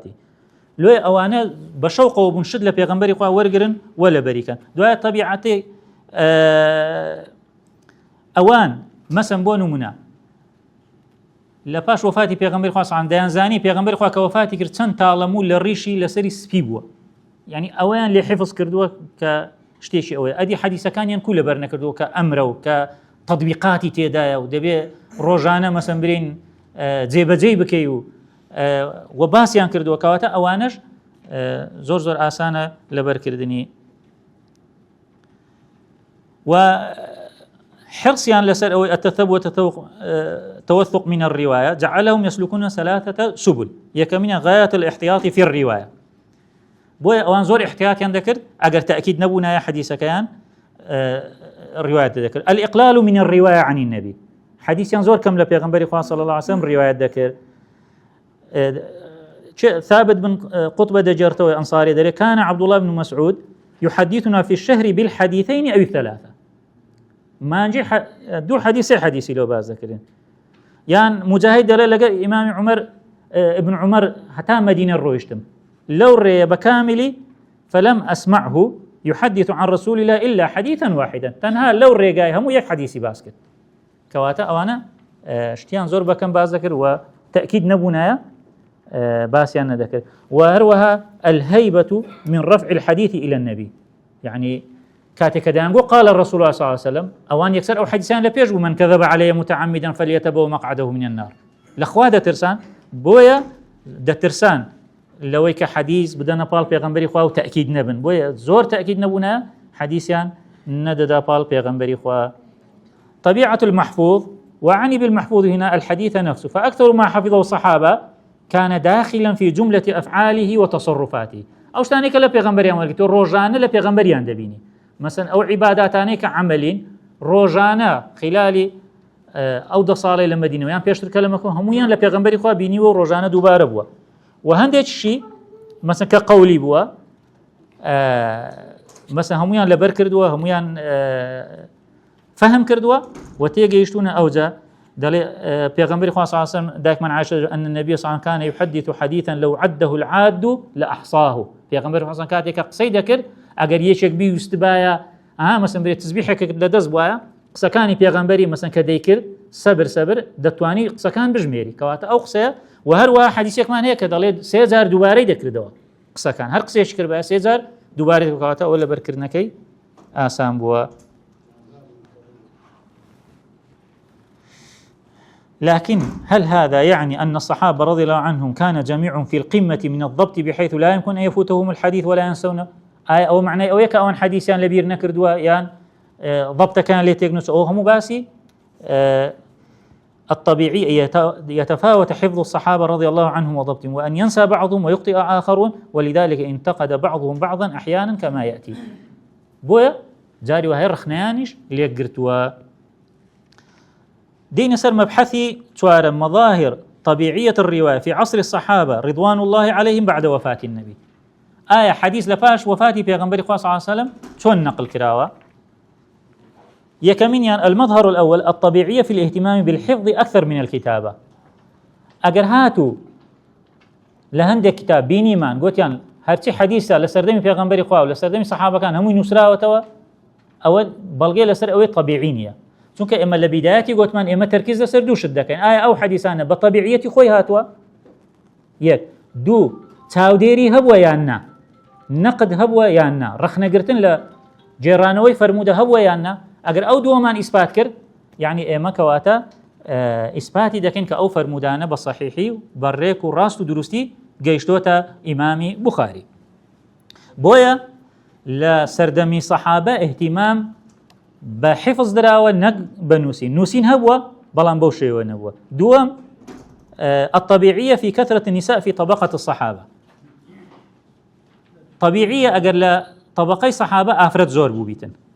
بلام لسردمي إمام مالك انقراض ذكاتا أوش سبب كيد وايدين باز دكين يعني كم بدا بيتوه الطبيعية في بدايات الإسناد والعلاقة بالمتغيرات الاجتماعية والسياسية أو سيمظهر باز دكين يكمن الطبيعية في الاهتمام بالحفظ أكثر من الكتابة. كان الروايات الحديثة في عصر الصحابة تعتمد اعتمادا كبيرا على الحفظ وعلى النقل الشفوي دون أن يكون اعتمادا على الكتابة كما تقدم من بل إن بعض الصحابة رضي الله عنهم كرهوا كتابة الحديث واستمر هذا الرأي في بعض التابعين. أولا تابعي كان يجبر دوام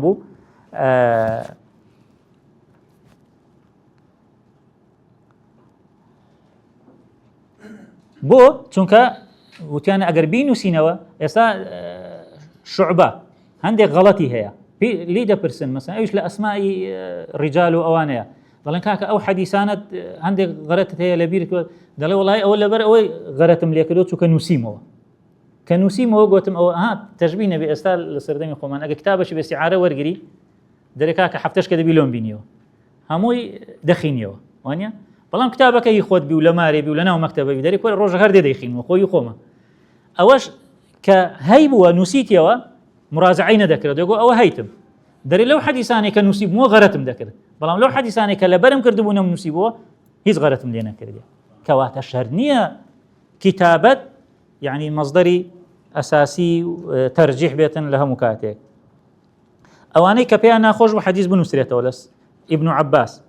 يكشك لو انا وامام الشعبي ابن شهاب الزهري وابراهيم النخعي وقتاده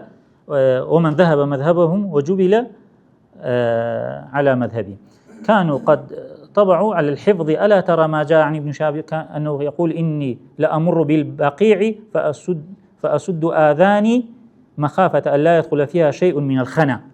دري بلاي بقيع دادتم هردو جيخم دقرم لو ينبعد قصي بازار وقصي خلق وأنا بيتناوجم لبريب كان بو فوالله ما دخل أذني شيء قط فنسيته والله هيش تجنس وتناوجم لبيرم تو بيته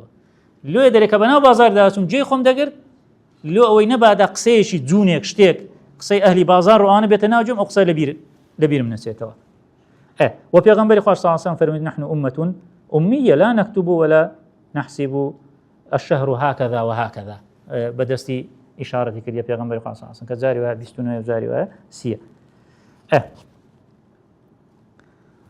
ويؤيد طبيعة التركيز على الحفظ أكثر من الكتابة أن أدوات الكتابة الأساسية لم تكن متوافرة توافرا كبيرا بوي أقبرين نوسين هبوا كواتا إما بيتسواني ميجو جولاينيتوا لسردمي صحابة بو چونك أدوات كتابة نبوة أوكاتي باشا تقريبا لصالي هشتاو نو كمسلمانان هنديك شوين هي سمرقند فتح دكن لسر حدودي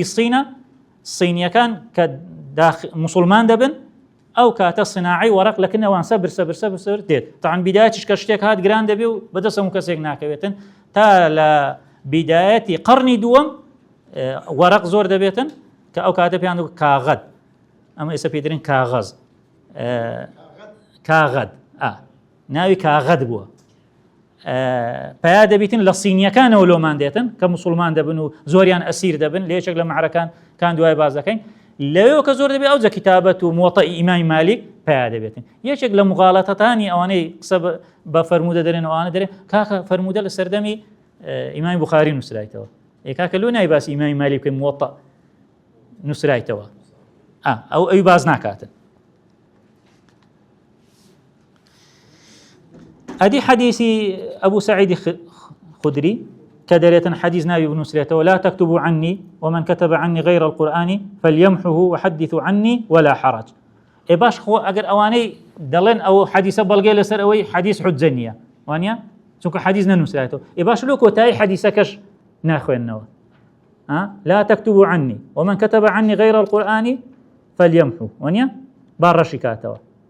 أتا إيرا أوي بلغي لسوي كحديث حجنية بلام سدليت باشي حدثوا عني حديث ملي بجرنا ولا حرج بلام ما نسنوا أي نسينا ننسينا لوتي علماء باس يعني كرديا تندين شتيان باس كردوا و أو حديثة للاي إمام بخاري وللاي أبو داود إمام أبو داود بحديث شيء صحيح أجمار ناكريتن أو أندرين أو قولي بيغمبر إخواني قولي أبو سعيد خدرية كي يشك ولواني كما زبي أوي نابه حديث بنسرته لبر أوي كلبيرنا كان لبر أوي ضل يشك لواني وزن أبو سعيد خدرية اكتو احفظوا كما كنا نحفظ عن نبيكم أما تون لبر ما كريه لبيغمبر إنقوش أوها لبري كان چونك قلت كاك لو ما بنسنوا قلت لو تنانوس نيوا أما كل ما لبر كريه إنقوش أوها لبري كان حفظ زور تربو لوي لا أو ده شيخ مصطفى صبري ككوتا شيخ الإسلام ولا دولة عثماني حتى بو آخرش ما هو كتابي شي هي بناوي موقف العقل من الله سبحانه وتعالى أجر ناوكم غردني بس موقف العقل لأخواو لبيغمبران ردي مثلا برين أوانيك أو بابته بعض ذكانو كباسي شبهات وأوانا موقف العقل من الله سبحانه وتعالى وعباده المرسلين اشتشي أوها 4000 لاپەڕەیە زۆر بەقوت یەک لە قسەکانی دەربارەی ئەو حەدیثە دەڵێ کاکە ئەنگۆ دەرێن حەدیث نابێ ئیشی پێ بکرێت لەبەر ئەوەی پێغەمبەری خوا نەهی کردووە لە کتابەت دەڵێ باشە ئەدی ئەو حەدیثە کو گەیشتەنگۆ حفظا عن حفظ گەیشتەنگۆ یان بە کتابەت گەیشتەنگۆ ئێلۆ ئەو حەدیثەی قبول دەکەن کە بە کتابەت هاتیە با قسەکەتان لۆ بخینەوە بەڵێ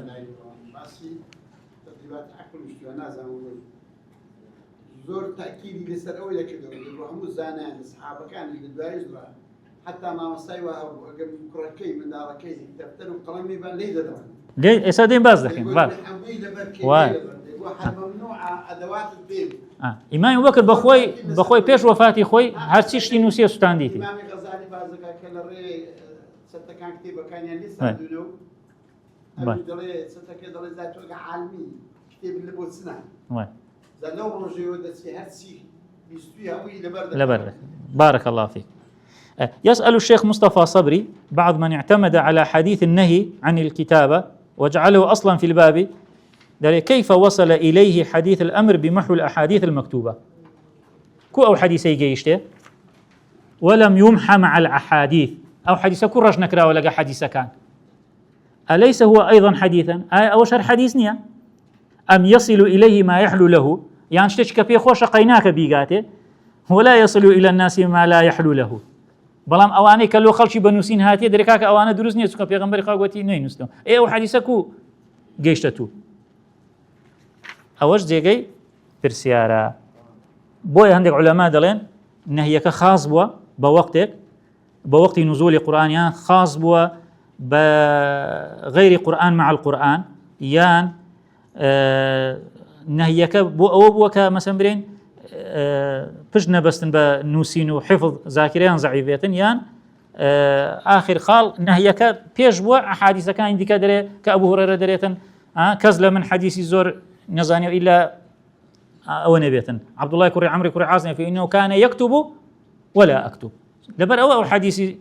أو أبو زياتر بو چونك أو دينوسي أمان نم دينوسي في تضخيم فكرة الكتابة وأهميتها في ذلك القرن إغفالا لطبيعة العرب في الحفظ أتودي دريكاك ما دام كتابة نبوة يعني حديث حجة بلام إهمالي أو بابة دكي كأوان حفظ يعني بقوة بوا دوام في تضخيم أهمية الكتابة إغفالا لطبيعة تلقي العلم الشفوي والمدارسة المتواصلة في تلك الحقبة. بويا أوزاعي الله كان هذا العلم كريما تتلقاه الرجال بينهم، فلما دخل في الكتب دخل فيه غير أهله. كاتكن بوا نوسين أواني أهل علم جنبون توانيان ببن أهل علم كأهلي نبون أو كابرايا قوتي بيش أو دمان سي درست كم يعني زبانو شجاع ديار بو يعني چه زيرك أو چه زيرك بلان كدمان سي درست بو كابراي ترسنوك و كابراي زيرك وكو يشي ليها چونکە بەدەماسەی دەتوانین لە پەنای بەردێکی شەڕی بکەیت، بەڵام بە شمشێری ناتوانێت ئەتوو لە پەنای بەردێک بە شمشێر شەڕی. لێرەش دەرێکە کتابەت هات ئەوەی کە ئەهلی علمیش نەبوو بووە ئەهلی علم. بۆیە ثعلب دەرێتن إذا أردت أن تكون عالما فاكسر القلم، قلمك بشينا قد تبي عالم. خالي شيء في تضخيم أهمية الكتاب إغفالا لأهمية السلطة النقدية الضابطة لنقل الرواية. أتو كدليكا كما دام شد ننسرا وبس لبر كردن هبوا حديث حجانية أي أود لبيرتو توكا ليكولين وهبوا وكبدواداتون هبوا وكنقد هبوا كدين دوا باسي نقدي صحابة دكين ليكتر نقدي تابعي لصحابة دين باز دكين. خالي توارم علمي تاريخي شفوي الذي ظهر في الغرب صالي تلوهشت ويستعمل المصادر في إعادة بناء التاريخ. أوان إسا پێشتر دەیانگۆ کاکە لەکنەوان ئەو شتەوە گوتیان هەشتێک نووسینەوە نەبوو بێ بە نووسین نەبێتن ئەسڵ و ئەساسی نییە. ئەو فکرەیە نەقل بووە لای مسلمانان پاش ڕوخانی خەلافەت. هەستان گومانیان لەسەر فەرمودە دروست کرد، گوتیان مادام فەرمودەش نەنووسرایەوە وەختی خۆی کەواتە فەرمودەش جێگومانە. بەڵام ئەوان دوایی لە 48 گوتیان کاکە علمی شەفەوی نەقلی شەفەوی علمێکی سەربەخۆی و پشتی پێدەگیرێتن. بەڵام ئێستا ئەوەی ئەو قسەی ئەوان هێشتا نەگەیشتۆتەوە ئەو مسەقفانەیمە کە پەشیمان بنەوە لە قسەکەی خۆیان لا ئەزال ئەوان هەر بەردەوامن، یعنی ئاگایان لێ نییە بڵێ کاکەیان یان نیەتەکەیان خراپە. پێنجەم لا تلازم بين حجية الحديث والنص النبي وكونه مكتوبا. لازم وملزوم يقنين اشتيك إلا نسرابيته حديث إلا نسرابيته أوجه حجية نا دكري نش نسرابيته بارز رابي إما خواهي قالوا وعدي حفظي دا إنا نحن نزلنا الذكرى وإنا له لحافظون نيبوت وإنا له لكاتبون وتي أما حفظي دا كين يشيك لأدوات حفظ كتابة يشيك لأدوات حفظ لبر كردنا مثلا ونيا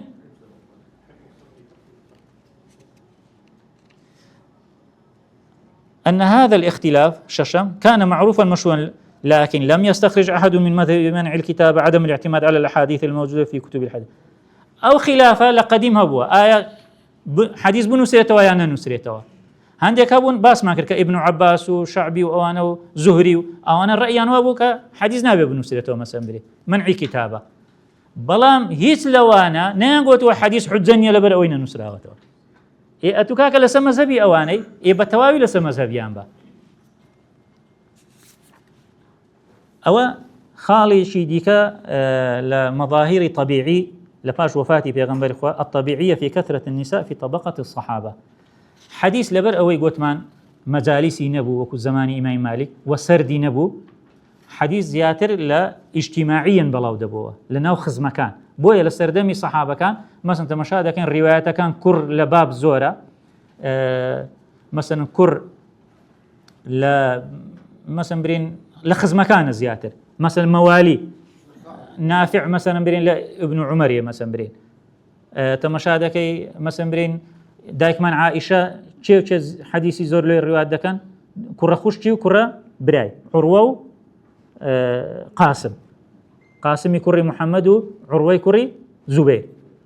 مثلا زياتر علاقة كان علاقة اجتماعي بن بوبلا وبني حديث قلت ما نشوفك أول شيء كلا طبيعية أجر حديث بشوية شيء منظم بلا ببايا أو نشاني برشار بقول سر فرموده بلام تمشاهده كان يشغل بلغا كاني كحديث صحيحة أفرد لسردمي صحابة كان زور بونه دواي أو نامينه بو نامينه چونك إمام مالك مجلس لنا ومزقو درس دكاتن بيشتر حديث لنا ومالان مثلا بري بلاو دبويو إسا إمام مالك 200-300 نفر لمجلس دادن شيتن يعني ريق ندكوت آفرت يجبسيتن لو مجلس دابن شيتن كواتا هر دو كان بلغو نشانه درستي فرمودن لو كزمان قرأ شێوازی حديثيش قورا بويا ابن عيينة دليتن كان أعلم الناس بحديث عائشة ثلاثة: القاسم بن محمد ككري نوي إمام أبو بكر، وعروة بن زبير ككري دايكمان كري أو أسماء خانية كخشي عائشة، وعمرة بنت عبد الرحمن وأوش آفرد بوا لخزمتي دايكمان عائشة كردوا. أوش طبيعية هردو كان دسنا بلشي خويان دسنا مالي پیغمبري صلى الله عليه وسلم كس إشكالي نية إشكالي شرعي نية چونك أوانا دسنا لا بلشي خويان أوش يان آفرتا وأو سيا بيان دوت النجباء ممن رووا عن عائشة أو سينا فلا.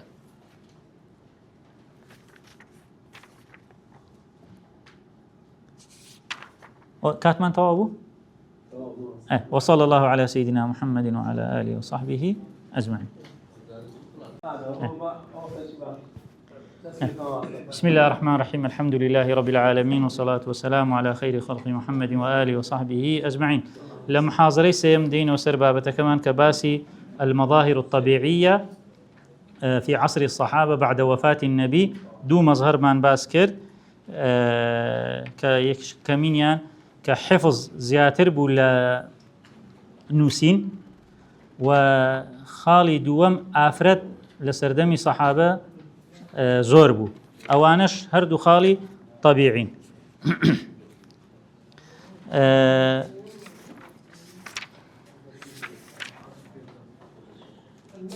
المظهر الثالث الطبيعية في بدايات الإسناد والعلاقة بالمتغيرات الاجتماعية والسياسية.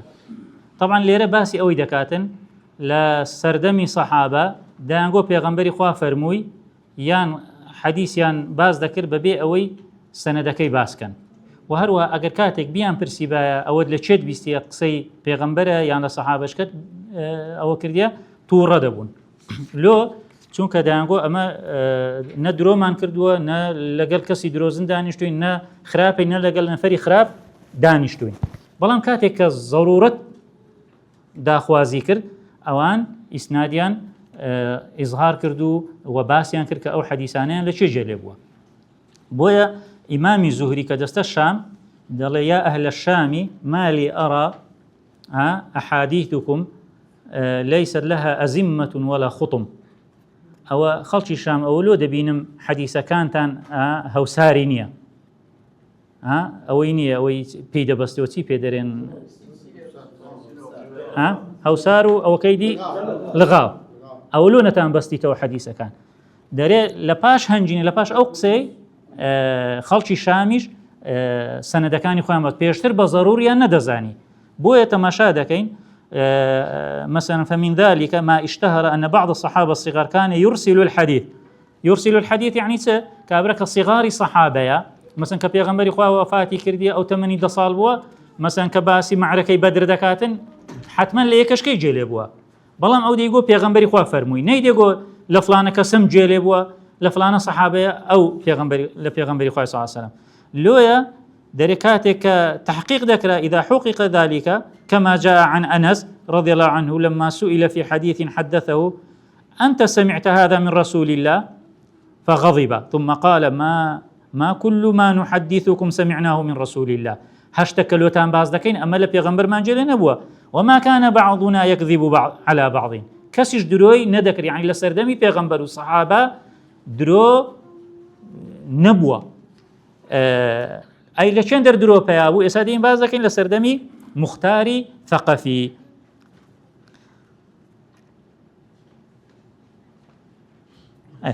وهروها سعيد كري جبير حدث بحديث فقال له رجل من حدثك هذا فغضب ومنع الطلاب حديثه حتى قام. يشكل آمادبواني درسي سعيد شبو سعيد كري جبير يقل آمادبواني قوتي چه أو حديثي لو باس كردي يكسر توربو خوشي بيدن كر عقوبي همو آمادبواني ده حتى أو نفر هستا تيجيش أو زاد دستيبا حديثي يعني كو أتو لمن دبرسي دري من حدثك هذا بلام دوايك ضرور ده بيتن باس كردني إسناد أحوالك دقور ركواتا أو سردمي أويا سند باز نكريتن بلام كبيويستي كرد سند كان باس كران باش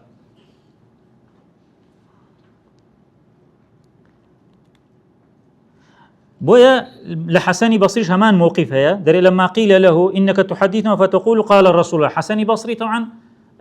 طلبي أنس كري مالك وأبو هريرة وأنا بكبري بيغمبري خوا فرموي يعني كسر شيء بتران دي وأنا جوتي أن كاكا بيمان بري أتولى شيء جلبوا لكان صحابة جلبوا أيش جوتي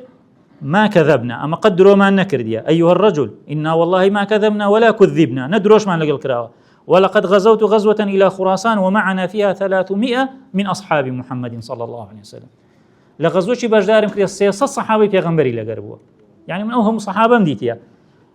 يعني ديزاني لشيء جلبوا بلان بي ضرور نبوا إسناد كي باسكا بويا يكش كذا فرمي ما كنا نجالس السفهاء ولا نحمل عنهم وهروها ولعل من أبرزهم ومن هذا أننا وجدنا بعض التابعين يرسل كثيرا من الأحاديث يشك لو أنا محمد كري سيرين فقد كان يسند أكثر أحاديث ويهتم لذلك بخلاف قرين حسن ابن سيرين بعكس حسن بصري بوا فجاء نص ابن سيرين المشهور إن هذا العلم دين فانظروا عمن تأخذون دينكم أو علم دين بزان نقول أو ديني لتشور دقرم كواتا دبي سندك باس كان لو يقول لا تحدثنا عن الحسن ولا عن أبي العالية فإنهما لا يباليان عمن أخذ الحديث حديثي أو دوانا من لو باز مكان چونك أوانا بيان اعتيادي لهر كسيك حديث وربقرين أوي إمام زهريش من باسكر قلت يا أهل الشام ما لي أرى أحاديثكم ليس لها أزمة ولا خطم فبدأ الشاميون من وقتها يهتمون بذكر الإسناد الذي كان أصلا موجودا عندهم لكنهم لا يرون حاجة لذلك. بويا وليد بن مسلم دري وقبض يده وقال تمسك أصحابنا بالأسانيد من يومئذ. هندك قصة تنظيري في هذا يعني بقسيش إمام زهري أحوالها مدى قوريتا دلي بو حديثي أوينيا بس نوينيا يكسر دري لو روجيوا برياري عنده حديث ببي سند بازنكن كهيان بو بلان بضروري نزانيو. ولم تكن الأحداث الاجتماعي وسياسي الكرة بمعزل عن تأثير من الاهتمام بالإسناد والنظام ولكن الفتنة الهامة المؤثرة في رواية الحديث كانت فتنة المختار بن عبيد الله الثقفي بين عامي شستو حف لو سردما كأو كابرا هستا دفاع لآل البيت بكا وبناوي آل البيت وداواي لخلق ذكر كحديثي بودا بن أو زكسيش حديثي بودانا يشك لو أنا كبيغمبري خواهي بيني بو وتي ورا حديثي يكن بودانا تم بارد دويد الدمي وتي حديث دانان بدمي بيغمبري خواهي صلى الله عليه وسلم عقوبكي النار آقرا بويا من ناتوانم حديث بودا بني بلان بكسيش كي قوت كصحابة نبو أو الصحابة نبو زي سيقا نبو وتي ورا حديثي يكن بودا بني أتور راوي بدوي بيغمبره قوتي نا بدوي بيغمبرنا قوتي حفصة دينار الدمي قوتي لحفصتك تندي كم دكي وكم كوا أمنيش شهان صحابة بدوي صحابة كي درود لو دكم بلان بدوي بيغمبري نويرم لا أتو لباركي كم كوا أمنيش لا أوي تماشا كان يعني بويا لو كاتوا بالريار دلاك حديثة كان بس سندو باز بكريتن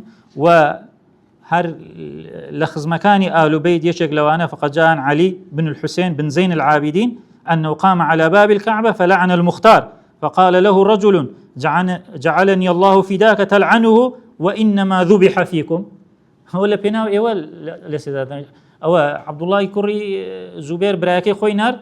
شو شورشكي لنا وبردو و مختاري ثقافيان كوش قلت أولا بيناو إيوا كجرا أتوش إستا لعنتي لدكي بوتي سببك إنه كان كذابا يكذب على الله وعلى رسوله بالا بيناو مش كجرا بيتن بلان هو كسي شي دروزن بويا كتابي شي إمام علي جيش دستي إمام عباس خندي وقلت والله ما قضى بهذا علي إلا أن يكون ضال والله أقصاني هي إمام علي أجي إمام علي أقصاني كذب يعني إمام علي قمرا وإمام علي قمرا نبوا كواتا يعني أقصانا هي إمام علي نيا بويا ابن سيرين دري لم يكونوا يسألون عن الإسناد فلما وقعت الفتنة ما بس فيها فتني مختاري ثقافية بويا عندك ضلنا ما بس فيها فتني زماني صحابة علماء ترجيح ينكردوا ويشك لو أنا هر دكتور أحمد سنوبر دري أو باسي فتنكي مختاري ثقافية سكال السردمي صحابة درون أبو باس ما كرد أصلا تابعيش دروي نكردوا قلت ما لزيش دايك من عائشة بو حديثي لا إمام علي الرواية ذكر فيش اعتيادي بو بلام باسي أو دكا لم يكونوا يسألون على الإسناد باسي فلما وقعت الفتنة أو فتنة زمن مختار ثقافي خوي بخليفة دادنا قالوا سموا لنا رجالكم فينظر إلى أهل السنة فيؤخذ حديثهم وينظر إلى أهل البدع فلا يؤخذ حديثهم. دينا سر مبحثي بينزم السلطة النقدية المصاحبة لتطور الرواية. سلطين نقدي لسردمي صحابة سي جور سي عصر مان هي عصري صحابة كبار صحابة، عصري متوسطي صحابة، عصري صغاري صحابة. لعصري كبار صحابة إمام عمر يشك بلواني كسلطين نقدي بدزبو و في خوش نبو مثلا برين حديثي زور روايات بكريتن وتاو ديري دكردن وهندك جار بتاو اما جاي دكري يشك لوانا مثلا تاوي سور كردو لحساني كوري ثابت كشعري دخين دو حساني شبي قد جوابي دا وتي لو تاو من سور دكيوا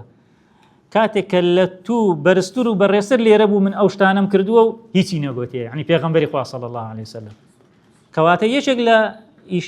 تاو ديري كاني امام عمر او ابو بتاو اشارتي دكر لي دترسان وهروها مثلا كاتك حديثي شي نزاني بعد يقول برو شاهد بينا يعني ابو هريره ومجموعه شي اوكر حبسهم يسادين باسي او حبسج دكين بعث عمر بن الخطاب الى عبد الله بن مسعود وابي درداء وابي مسعود الانصاري والى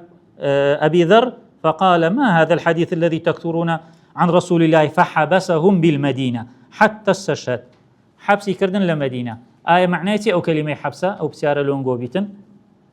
ضلي فحبسهم بالمدينة لما دينة ناس ندري أو يقلى روايتك أو يقلى معناها كان جوانا شاري حديثة ما هو شاري يعني مثلا ضبط حديث أو يقلى أو كان نرين زور نرين يعني حديثي زور أو نكن بوي خلق النبادا بغلط لحديثة كان تيبقاتن خلق نبادا بغلط لو حديثانة تيبقاتن يعني جاري وهي ظاهرة كي ورناجري خلق بظاهري حديثة كي إيش بك أو كاتا قمراد دوادين باز دكين يشغل أو كان دلي تابعي كان دلي أجر إمامي مالك نبا أمن لبر حديث قمراد أبو دريت ثم لا يمكن قلت موتسي أو حديثانة هي دجية مثلا حديثك دري أو شتبك حديثك دري أو أمك دلي إمامي مالك خوا خيري بنسي قلت خذ هذا ودع هذا خذ هذا ودع هذا خذ هموي بيقوتم أو ناسخ ومنسوخة أو ضعيفة أو دري أجا أو نبا أمن قمراد أبو كواتا حديث خطر أجا أتو بعلم وخريشي نبي بويا دلي مشهورة كإمام عمر حبسي نبوة حبس لسردمي صحابة نبوة بري غرفيك هبي ونفريش سنكي بري ولا إمام عمر أبو هريرة حبس كردوه ومشهور شاك إمام عمر يشق لوالي كاني أبو هريرة بو أقسي قيبه نبو ببو حديثانك دجرتو كو دينيري ديكاتا والي لسر ماتك والي عزل كردو كماتي كركينا كاتن استابع حديثك بغلطي بجرتو إمام عمر ديكاتا والي تخوا أو معقولة كانت أي حبسة كمعناتها خطيبي بغدادي داري فخشي عمر أن يحمل حديث على غير وجهه أو يؤخذ بظاهر لفظه والحكم بخلاف ما أخذ به وكذلك نهى عمر الصحابة أن يكثروا رواية الحديث وفي تجديد عمر أيضا على الصحابة في روايتهم حفظ لحديث رسول الله كتجديد كي كردو ولا بيناو حفظ حديثا نقل بيناو أو كحديث حجنية يسادين قولي إمام عمر ده كان بلغل سر أو كحديث حجنية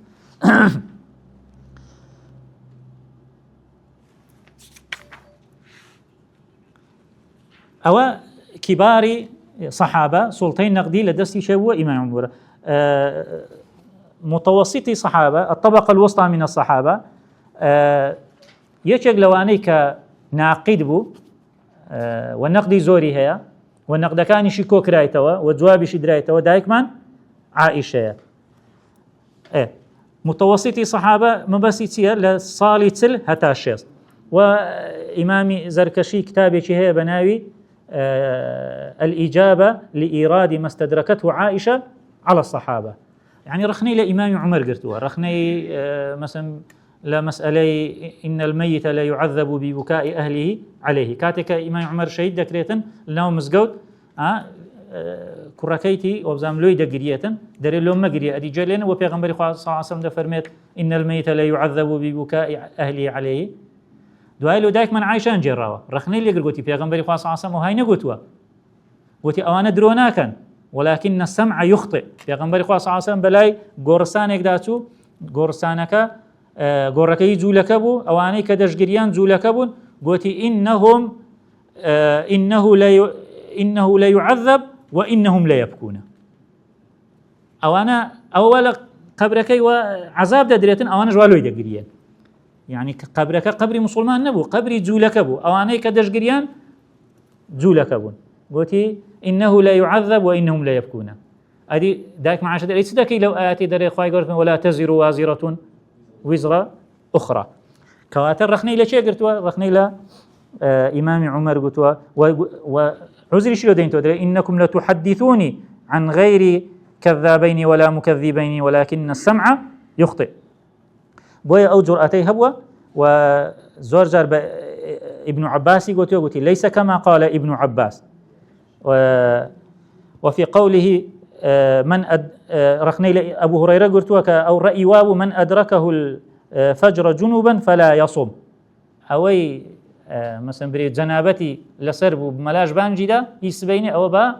بروجيني بيتن أو روجا رخني قلت اشتواني غلطة ومن مظاهر نقد السيدة عائشة أنها كانت تختبر حفظ بعض الصحابة يشك لو أنا روجش كان جاي لي دبيك عبد الله كري عمري كري عاص ديت مدينة قلت مع عبد الله كري عمري عاص حديثي كم بو تنقلاتي زور بو كديت مدينة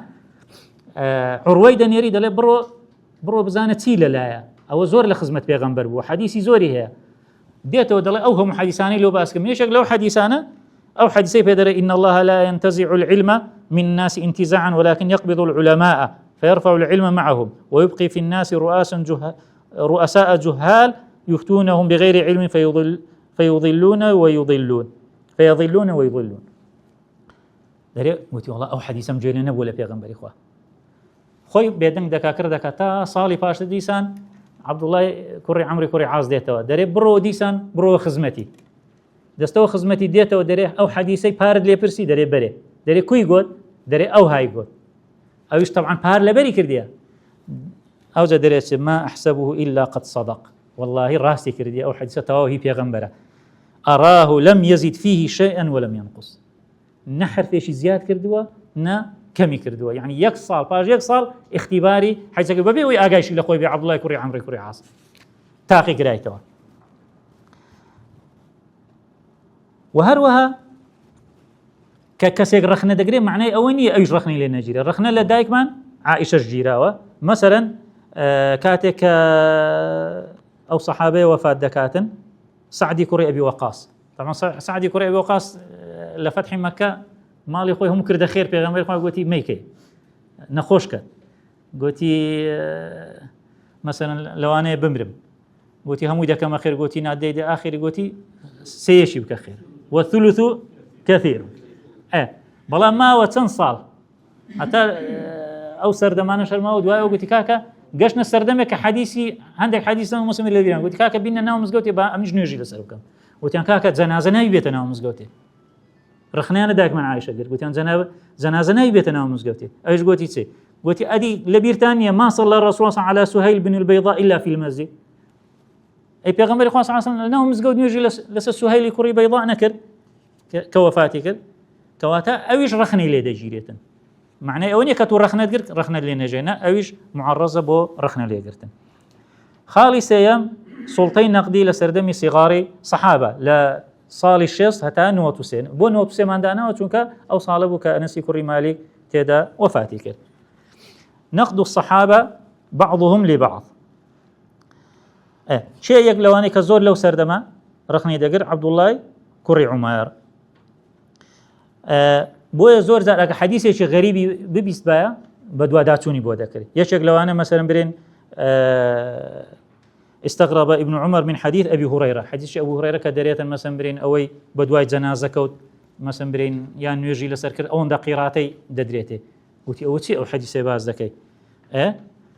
فسال عائشه لذاك من عائشه برسي قلت او حديثتي ابو هريره باسي دكاتن فقال فصدقت أبا هريرة. قلت أبو هريرة رازدك أو حديثة لا مش لفي غنبري خوام جيلي بوا تيجو قلت لقد فرطنا في قراريت كثيرة برعستي قراريت زور ما لدستو يعني زريرش زور ما كردوا تائسا أو حديثة ما نزانيو تطبيق ما نكردوا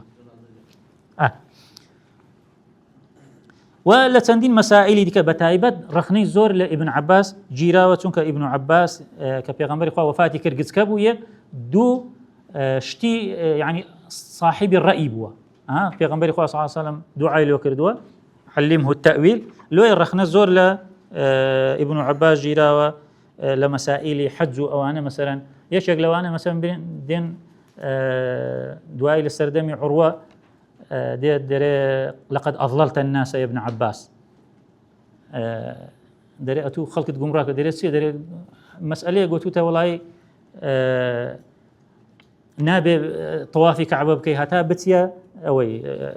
لا بتيا عرفة أو زدي بيه أوي قلت أدي إمام أبو بكر وإمام عمر أو هاي نكردوا قلت أمكا كدرين بيغمبري خوا أو هاي كدرين قدرين أبو بكر وعمر عروة كوي جواب داته دله لقد كان أبو بكر وعمر أعلما بحديث رسول الله منك أو جاء كبيغمبري درك هاتيا أو زهايا مسامرين أو قلت نابي طوافي أو بكي قدومي بكي دبي يكم ذا بتيا شين دري بتيا عرفي أو زبيوا يان أو ديقو أجر بيوا أجر هاتيا طوافي دبي إحرام لبر نبيتن أو زلوي عرولي أو دبيتن دري أضللت الناس كو دبي دري أم أبو بكر وعمر ديتيا ديتراك الطوافي ده كان إحراميا لبروا ضل مشكلة كي من أوي أم درن بيغمبر أو هايقو أم قو درن أبو بكر وعمر وتي أبو بكر وعمر كان أعلم بحديث رسول الله منك بويا باس لوني الرأي شيء بقوة رأي شهان راس شهان بلام آية حديث لنيوان أو أنا بأساني تيدا بريتن يكشي وكو عبد الله كري عمر حديث شيء تازه بيني ودسيله شيء تأكيد دكاته ولا دايك من عائشة دعاء دايك من عائشة دل تواوا أيش دري لقد فرطنا في قراريت كثيرة مجتمعي شيء آوا ذكري حديثي أو إلى بندز درب سيتن بوشي ويا سلطين نقدية كي فعال بيتن خالش كان نقد التابعين للصحابة شون تابعين نقديان للصحابة دقر لوي لمسألة كتير صغار الصحابة ما نهبوا مثلا برين كالخزمتي شابوينا لخزمتي كبار صحابة مثلا برين أنس كري مالك أبو سعيد خدري وانا مثلا وانا كقد كبوينا كالخزمتي إمام عمر وإمام أبو بكر بوينا لو مجلس همان أو مجلس كبار تابعي جدانيشتونا كواتا لو أنا هندي قصيان كردبي هندي الرأي هندي بالربي لو إمام عمر يان إمام أبو بكر يان كبار الصحابة غلطة كان يلو الراس كردوا أو أنا الشاهدي راسني غلطة كان بوي أجر أو غلط أنا دوباره بو بيتوا أو أنا اللي يك مدرسة بيك ودانشتنا أو صغار الصحابة أو كبار تابعين ليك مزيز دانشتنا بويا طبيعية أو أنا تابعي رخنا لا صغار صحابة بقرين وأواني كان رخنا شيئا قرتيا مشهور إنه مثلا برين سعيدي كري مسيب رخنا لشيء دقريتن لا ابن عباس دقري لمسألة كتايبة ببلشي لا بابتي زواجي پیغمبر خواه صلى الله عليه وسلم ببلشي ابن عباسي كناي ميمونة كخشي فضلة خزاني إمام عباس كميمونة بخشي دا تندركها كأتو أمن داتشي أمر رازيمة يعني أمري خوي تسليمي خشي خوي دكاتن نا خشي خوي ميمونة خشي فضلية فضل خزاني عباسي فضليش دركاك أمن أمري خشي خوم تسليمي تكر أتو دي شي بيدي كعمرة القضاء كاتي عمرة القضاء ديتن بيغمبر خاصة عن سير رجل مكة دمينيتوا عمري دكاتن إمام عباس بيشنياري ميمونة دكاتن بوشي بو بيغمبر خاصة لحزم ليه بيخوازي بيغمبر خاصة رازي دي بيش شكل لسيا چه شكل لو بيغمبر خاصة لجر إحرام بو كاتي كما ريكر يعني لجر إحرام نبو ابن عباس دليل لجير إحرام بو بلا علماء ديك دلين لجير إحرام نبو أو بابتا هەر چەندێک علەما دەڵێن دەبی ڕەئی ئیبن عەباس بخۆن چونکە ئەو باسی پلچی خۆی دەکات ئەو شارازاترە بە پلچی خۆی بەڵام هەندێک دەرێن نە ڕەیەکەیە دیکە بەقووەترە چونکە نابێ پێغەمبەری خوا لەژێر ئیحرام بوو بێ و ژنی مارە کرد بێتن ئەو بابەتە فقهیە واز لێ بینن دینەوە باسی ئەوەی ئەو گەرم و گوڕیە لە نێوان تابعی و سەحابە کە مەسەلەن هەرچی سەحابە گوتی لەوانەیە تابعی لێ قبول نەکرد بێ و ڕەیەکەی پێ بەقووەت نەبوو بێ و ڕەیەکەی پێ بەقووەت بێ لێ دەرێ وەهی لە ئیبن عەباس وإن كانت خالته با پلچیشی بێتن بەڵام لێ تێک چۆ ما تزوجها الرسول صلى الله عليه وسلم إلا بعدما أحل پێغەمبەری خوا صلى الله عليه وسلم مارەی نەکرد إلا پاش ئەوەی کە ئیحرامەکەی شکان. واعتمد بعض كبار النقاد قول سعيد بن المسيب في توهيمه لابن عباس بويا كبار النقاد رأي سعيد كريم المسيب يان بي بقوترا لو بابته. وكان عروة بن زبير أحد أجلاء تابعي المدينة من يخالف ابن عباس ويذكر عليه بعض رأي فقد جاء عنه أضللت الناس كويستباس ما انكرت بويا تماشا دكان عندك كاكا أمن بس بجي قرآن والسنة دكان بجي شافعي ناكم بجي إمام أبو حنيفة ناكم بجي كاكا إمام أبو حنيفة وإمام شافعي وإمام مالك خلتشانينا خل النصارى جولا كان ورنا قرتيا وانيا رأي عروة كري زبير كدلي أبو بكر وعمر كان أعلم بحديث رسول الله منك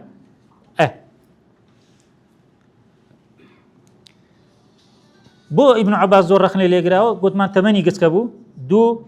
كان يميل إلى الرأي والاجتهاد. ويبقى صحابي صغير ثالث أكثر من الروايات لكن الاستدراكات عليه أقل من ابن عباس وهو أنس بن مالك يشك لوانك لصغار صحابي بلام رخني كم ليجيراوه بلام حسني بصري رخني ليقرتوا لحديث شفاعة مجموعة دتنا لاي دينا دري دلين تي يقول دل حديث الشفاعة لو باسكي كذي كلهم باسكن دل أو هاي يقول لحديث الشفاعة وتي والله بيش 20 سال أو حديثي لو من باسكر دي أو هاي نقولتيا أو زيان نيوستوا أنجو برجديني خوتان شلكن أو يمكن وكبري خاو ببنوا يان لبيري كردوا حسني بصري رخنا لشيء دقريتن لا أنس كري مالك بتجيشته أوي كمثلا برين زور جاري وهبوا صحابة سندرة لا تابعية مثلا عبيدة السلماني التابعي الكوفي الجليل سيزار لباري حديثي خوارج وسيزار إمام علي صند داتن درس صندي بخواي يقولك أقسم لبيغمبري جليبوا درب صند بخواي دقوم أقسم لبيغمبري خواي جليبوا سيزار لسيك دواري دكاتو درس صندي بخواي بخوك چونکە برو أود تكون كشر لقى خوارج كان بكن وتي أو حديثا لبيغمبري خواي جليبوا. وكان ابن عمر يثق بسعيد بن المسيب ويثني عليه ويقول هو والله أحد المفتين وكان سعيد متخصصا في أقضية عمر زورزار ابن عمر دي يقولون لسعيد يكون مسيب برسن درباري قضاوة فتاوى كان باب إمام عمر في أقضية عمر.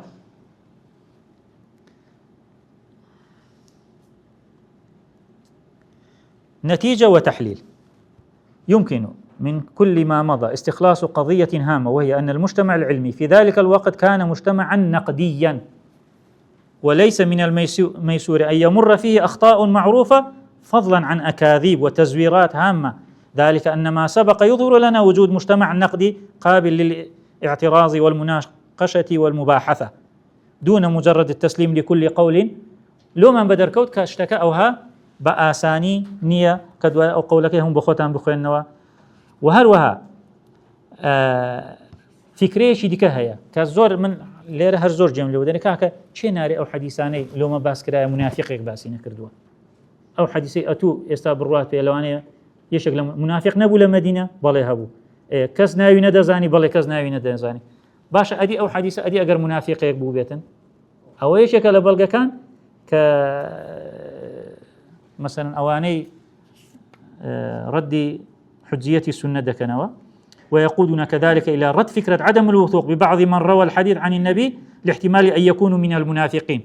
الذين لم يعرفوا فإن النبي توفي ولم يصرح بأسماء المنافقين ويكون رد هذه الفكرة بما ذكرت سابقا من أن هؤلاء التابعين كانوا على هذا القدر من العلم والنقد والتتبع خۆ ئەمە باسمان کرد گوتمان حەدیسەکانی ما خۆ وحدان نییە غەریب نییە یەک سەحابە ڕیوایەتی کرد بێتن یەک حەدیسمان هەیە مەسەن برێن ئەوەی کە زۆر مەشهورە و غەریبە بەڵام هەرچی عولەمای بوخاری لە یەکەم حەدیسی صحیحەکەی خۆی داناوە إنما الأعمال بالنيات أو الشيء روايتي كرديا إمام عمر والإعراض عن بعض الصحابة استغناء عنهم بالكبار لن يلجأوا إلى الرواية الحديث عن أي رجل ليس لهم كل ثقة به وبحديثه أما باس ما كرد من دولة سرسي حديثة كمان حفظ صحابة روايتي كردوا وانيا وباسي أوهم فضل أوانش ما كرد لا سيما إن كان مغموسا عليه النفاق أواني كمشهور نبوينا وأواني كتأكيد نبوينا يا كابرة تأكيد يجبوا ابن عمر حديثي لأبو هريرة جيل دبي دسي لا شيء تأكيد دكاته لا يداك من عايش أبو موسى أشعري حديث يقول إمام عمر دجرته ودسي ديباته مزقو ديري شاهدي له داتن أو أنا هموي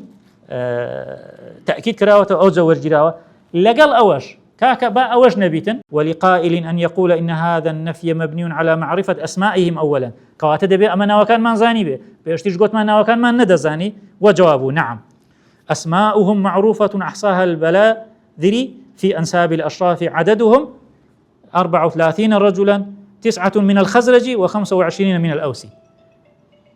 ناوكانيان مشهور وزاندراوة 34 نفر بونا نوي خزرجي و25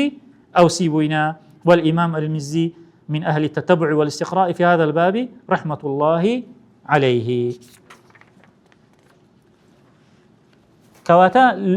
بوي لومان بدر كود لسردمي صحابة حديث بطبيعي هاتوا وسلطين نقديش تاودير بوا لا كبار صحابة إمام عمر بوا لا متوسطين صحابة دايكمان عائشة خاطري كسي نقرتوا أحاديث كان يشهمو كوكرايتوا إمام زركشي ولصغار صحابة مثلا برين رخنة جيراوة ورخنشيان لي جيراوة ومجتمعي شي علمي نقدي صرفوا ومجتمعي شي سادة نبوينا هرسي بلي بروا بكريتن نا أجا تأكيد نبو بن حديثة كان ورنقرت وزائدا أو هم آيات حديثاني كباس ما كرت أو جيشنا فصل دوام بروينيان كوتاي بيبين وصلى الله على سيدنا محمد وعلى آله وصحبه أجمعين أجر من دكتوانم أجر برين باز دكم حز دكي أوك هيا بره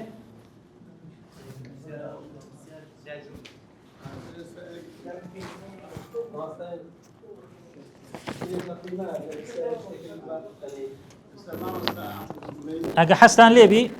أو بخوم درستم كردية تقريبا 50 بريوية بلو بري كرتم كردي توا باسي سي مدرسة دكاتن مدرسة مدينة مدرسة كوفة مدرسة بصرة لمدرسة مدينة شهبوة كباس ما كردميدي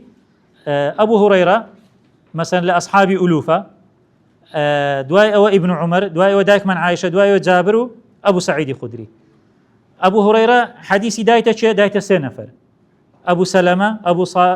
أبو صالح السمان لقى عبد الرحمن الأعرج شي لواني ورقرتيا عفوا سعيد كوري مسيبش إمام مالك كو قيشيت حديث كاني أبو هريرة يك للرقاء الزهرية لو سعيد كوري مسيب يكسر له أبو هريرة أو يقل الطريقة كاني وهروها إمام مالك للرقاء الزهرية كالزهري أبو سلمة ديتيا وهروها أبو صالح السمان چونك لو بيقوترا السمان چونك روني برديتا كوفي كواتل لوي أعمش ديتنا وبابتك چونك هاتو تشوي هبوا إمام مالك للرقاء كري أبو صالحي كناوي تبوا ناوي سهيل بن أبي صالح جيشتوتا أبو هريرة كواتا تماشاكن ليك ريقاجنيا كاتك دلين أو حديثة مثلا أبو هريرة رواية كردوا تماشا دكن چهان رواية زور بقدوا چه غلطي كردوا آية أو حديثي كمثلا برين إمام مالك وري قرتوا بطريق سعيدي كري مسيب هيتي بطريق أبو سلمي هيتي بطريق أبو صالح سمان هيتي كلا كركيوي وري قرتيا لا طريق عبد الرحمن أعرجش هيتي يعني تماشاك إمام مالك لكوتايكي لهميان هيا دين سر ابن عمر مالك عن نافع عن ابن عمر ليرة لو سندك دريشتري بلام ليرة كورترا ابن عمر أبو هريرة لبتزاو حف وفاة دكا ابن عمر لحفتا وسي وفاة دكا يقل طلب كان إلا سطو حفده وفاة دكاتن كواتا بيويسنا كزهري بيتا أو بيني إمام مالك جيشتو تنافع دوايدين لفصل دون باز دكين كتون تي كردوا لسبيني هتاني وروي لبروج اللي بيش دركي راوستها كهاتي تدري دري خۆم مەشغوڵ کردێوان پیشاندایە ئەو هاتی تەدەری و ئەمیش بۆ کۆلانەی دا تێپەڕیمە لۆ لێم تووڕە نەبیتن چونکە ئەویش لەسەر مەزهەبی ئیبن عومەر بووە کە نابێ مەجلیسی حەدیث هەبێتن دەرێ بە تەنیشتی داچوویمە ماوەشی لێی گەڕایمە دوایە لێم پرسی ئەرێ ئیبن عومەر دەربارەی ئەو بابەتەی چی گوتیە دەرێ جوابی دایتەوە و یەکسەر ڕۆیشمە لۆی تووڕە نەبیتن حەدیثی بەو شێوەیەی لە نافع وەرگرتووە بەڵام تەماشا دەکەین لە سالیمی کوڕی نافع زوهری دێتە بینی ئیمامی مالیک و سالم لۆ چونکە سالم لە 106 وفاتی کردووە ئەو جارە عەبدوڵای کوڕی دینار ئەو لە 128 وفاتی کردیە لۆیە تەماشا دەکەین مالیک لێرەش دەتوانیت بە یەک نەفەر لۆیە بەو سەنەدەیان گوتیە مالك عن نافع عن ابن عمر السلسلة الذهبية وكأنك تنظر إلى بيت رسول الله مالك عن نافع عن ابن عمر چونکە إمام مالك يكسر لنافع نافع يكسر لابن عمر ابن عمرش لبيغمبري خواه صلى الله عليه وسلم دين سر دايك من عائشة قلت من أو سي طلبه هبو نجباء كاني سي نفر بن عروة وقاسم وعمرة أوانيش إمام مالك وقيشت حديث كاني أوان لهي عروي للرقي كرية وهشام لهي قاسم وللرقي زهري شوا لهي قاسم للرقي زهري وعبد الرحمن كري قاسم لقل يحيى كري سعيد لا حديث عمرة للرقي زهري وعبد الله كري أبي بكر كعمرة دكاتة بلشي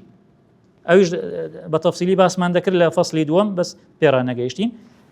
كقاضي مدينة أو مدرسة مدينة بوشي وإمام مالك تواني حديث كانيان لي وربقريتن بو طريقانا هؤلاء آبائي فجئني بمثلهم مدرسة كوفة أربع كورتي باسكين مدرسة كوفة عبد الله كري مسعود بتني باز لكن تكو إمامي علي إمامي علي جلي هو بلام عبد الله كري مسعود سن طلبه هو علقمة أسود مسروق شقيق وهروها أو أنا حديث عن دعوة شيء علقمة زياتر إبراهيم نخعي ليرا دور دبينيتن ولقى أبو إسحاق سبيعي كدلي ششكس هنا أو أنا لتابعي كان لقوا لتابعي كان يشك لو أنا أبو إسحاق سبيعي أيش دايتا مثلا إسرائيل بن يونس وهروها ثوري شعبة بزانين إمام مالك ليرا نادوزني وتكون إمام مالك يقل الرأي كان أوابو ديقو ما أخذ أولنا عن أولكم وما يأخذ آخرنا عن آخركم ضلي أوانا مثلا برين لمدينة دا صوران وعلقمة ومسروق وأوانا كسب سياري فقهي وأواني اللي أنا ذكر أما طلبي أو ما مصطي خمان هي لما لأهل كوفة بسيار ناكي بلام ليرة تماشاكين شتيشي غريب هي إمام مالك لسندي أنس كري مالك هي كأنس كري مالك لبصرة بوا أو دكتور أحمد سنوبر دري طلبكم هبو ماستيري لسر أنس كري مالك دنوسي تماشاكر مالك حديثي لزهري الرواية دكا زهريش لا أنس كري مالك أنس كري مالك لبصرة بوا زهري نسوة بصرة أنس كري مالكيش سفري نكردو ولا أو دوكو يكدو يانديتيا ضل زور قرام زور بيم سيرة كودي بي أمشتك أو أنا لقيان نبوبي وحديثيان ليك روايات كردي ضل جيان نامكم زور خوين دوا تاقيش ما أوي أنس كري مالك سفرك دكاتن بو الشام دسيت اللاي خليفة بوتي بو شكاية كردن لحجاج كري يوسف ثقافي كظلم زور دكاتن لو يجمع دمينته أو كات الزهري ليبو هرتي أحاديث أنس كري مالك لو لي ورد قريتن بو يتماشى دكين طلب هر مهم كان أنس شيء قتادة كأوانهم بصري ثابت البناني حميد الطويل حسني بصري محمد كري سيرين بلام زهریشی تێدایە بە خلالی لەم بەرەکەتی ئەو مانگەی کە چۆتە شام ئیمامی زهریش دێتن و ئیمامی مالک لە زهری وەرگرتووە لێرە حەدیسەکانی ئەوی بە کورتی ئەتۆ کە حەدیسێک دەڵێ قال الرسول الله صلى الله عليه وسلم ئەوانە هەموو ئەو سەنەدانە کۆ دەکەنەوە تەماشا دەکەن بەراورد دەکەن کە دوای ئەوە دەبێتە ئیشی شعبە ئیشی یحیای کوڕی مەعین کە دوای دێ بازەکەین و ئیمامی بوخاری کە لە فەصلی دووەم و سێم و چارەم باسی دەکەین کەواتە حەدیس بە ئاسانی وەرناگیرێ و قوبوڵ ناکرێتن ئەگە ئەوانە یەک خلافی هەبوو بیتن مەسەلەن ئەوە پێی دەگوترێتن مخالفەت الثقات یەک نەفەر لەوانە حەدیسێک بجێرتەوە لە لای ئەوان کە نەبێتن حەدیسەکە علامەتی ئیستیفهامی دەخرێتە سەرێ باشە وصلى الله على سيدنا محمد وعلى آله وصحبه أجمعين بله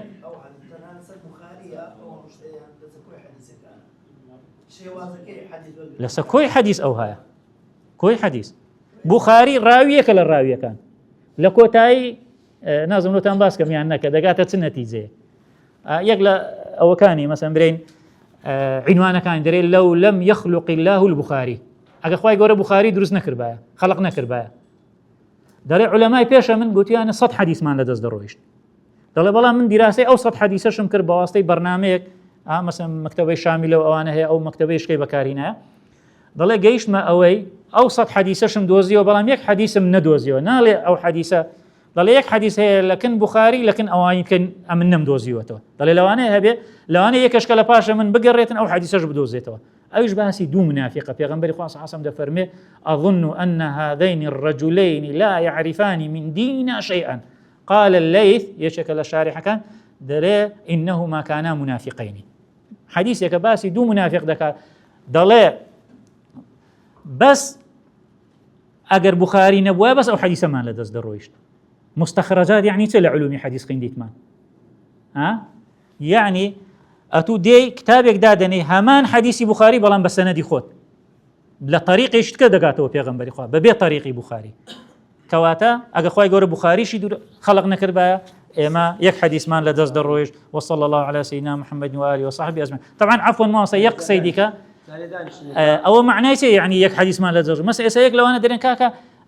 مخطوطكي بخاري ديارنيه كاكا مخطوطي بخاري وهم بخاري لوقت هو ما حديث كان إنه بخاري ما لشوين يتكهى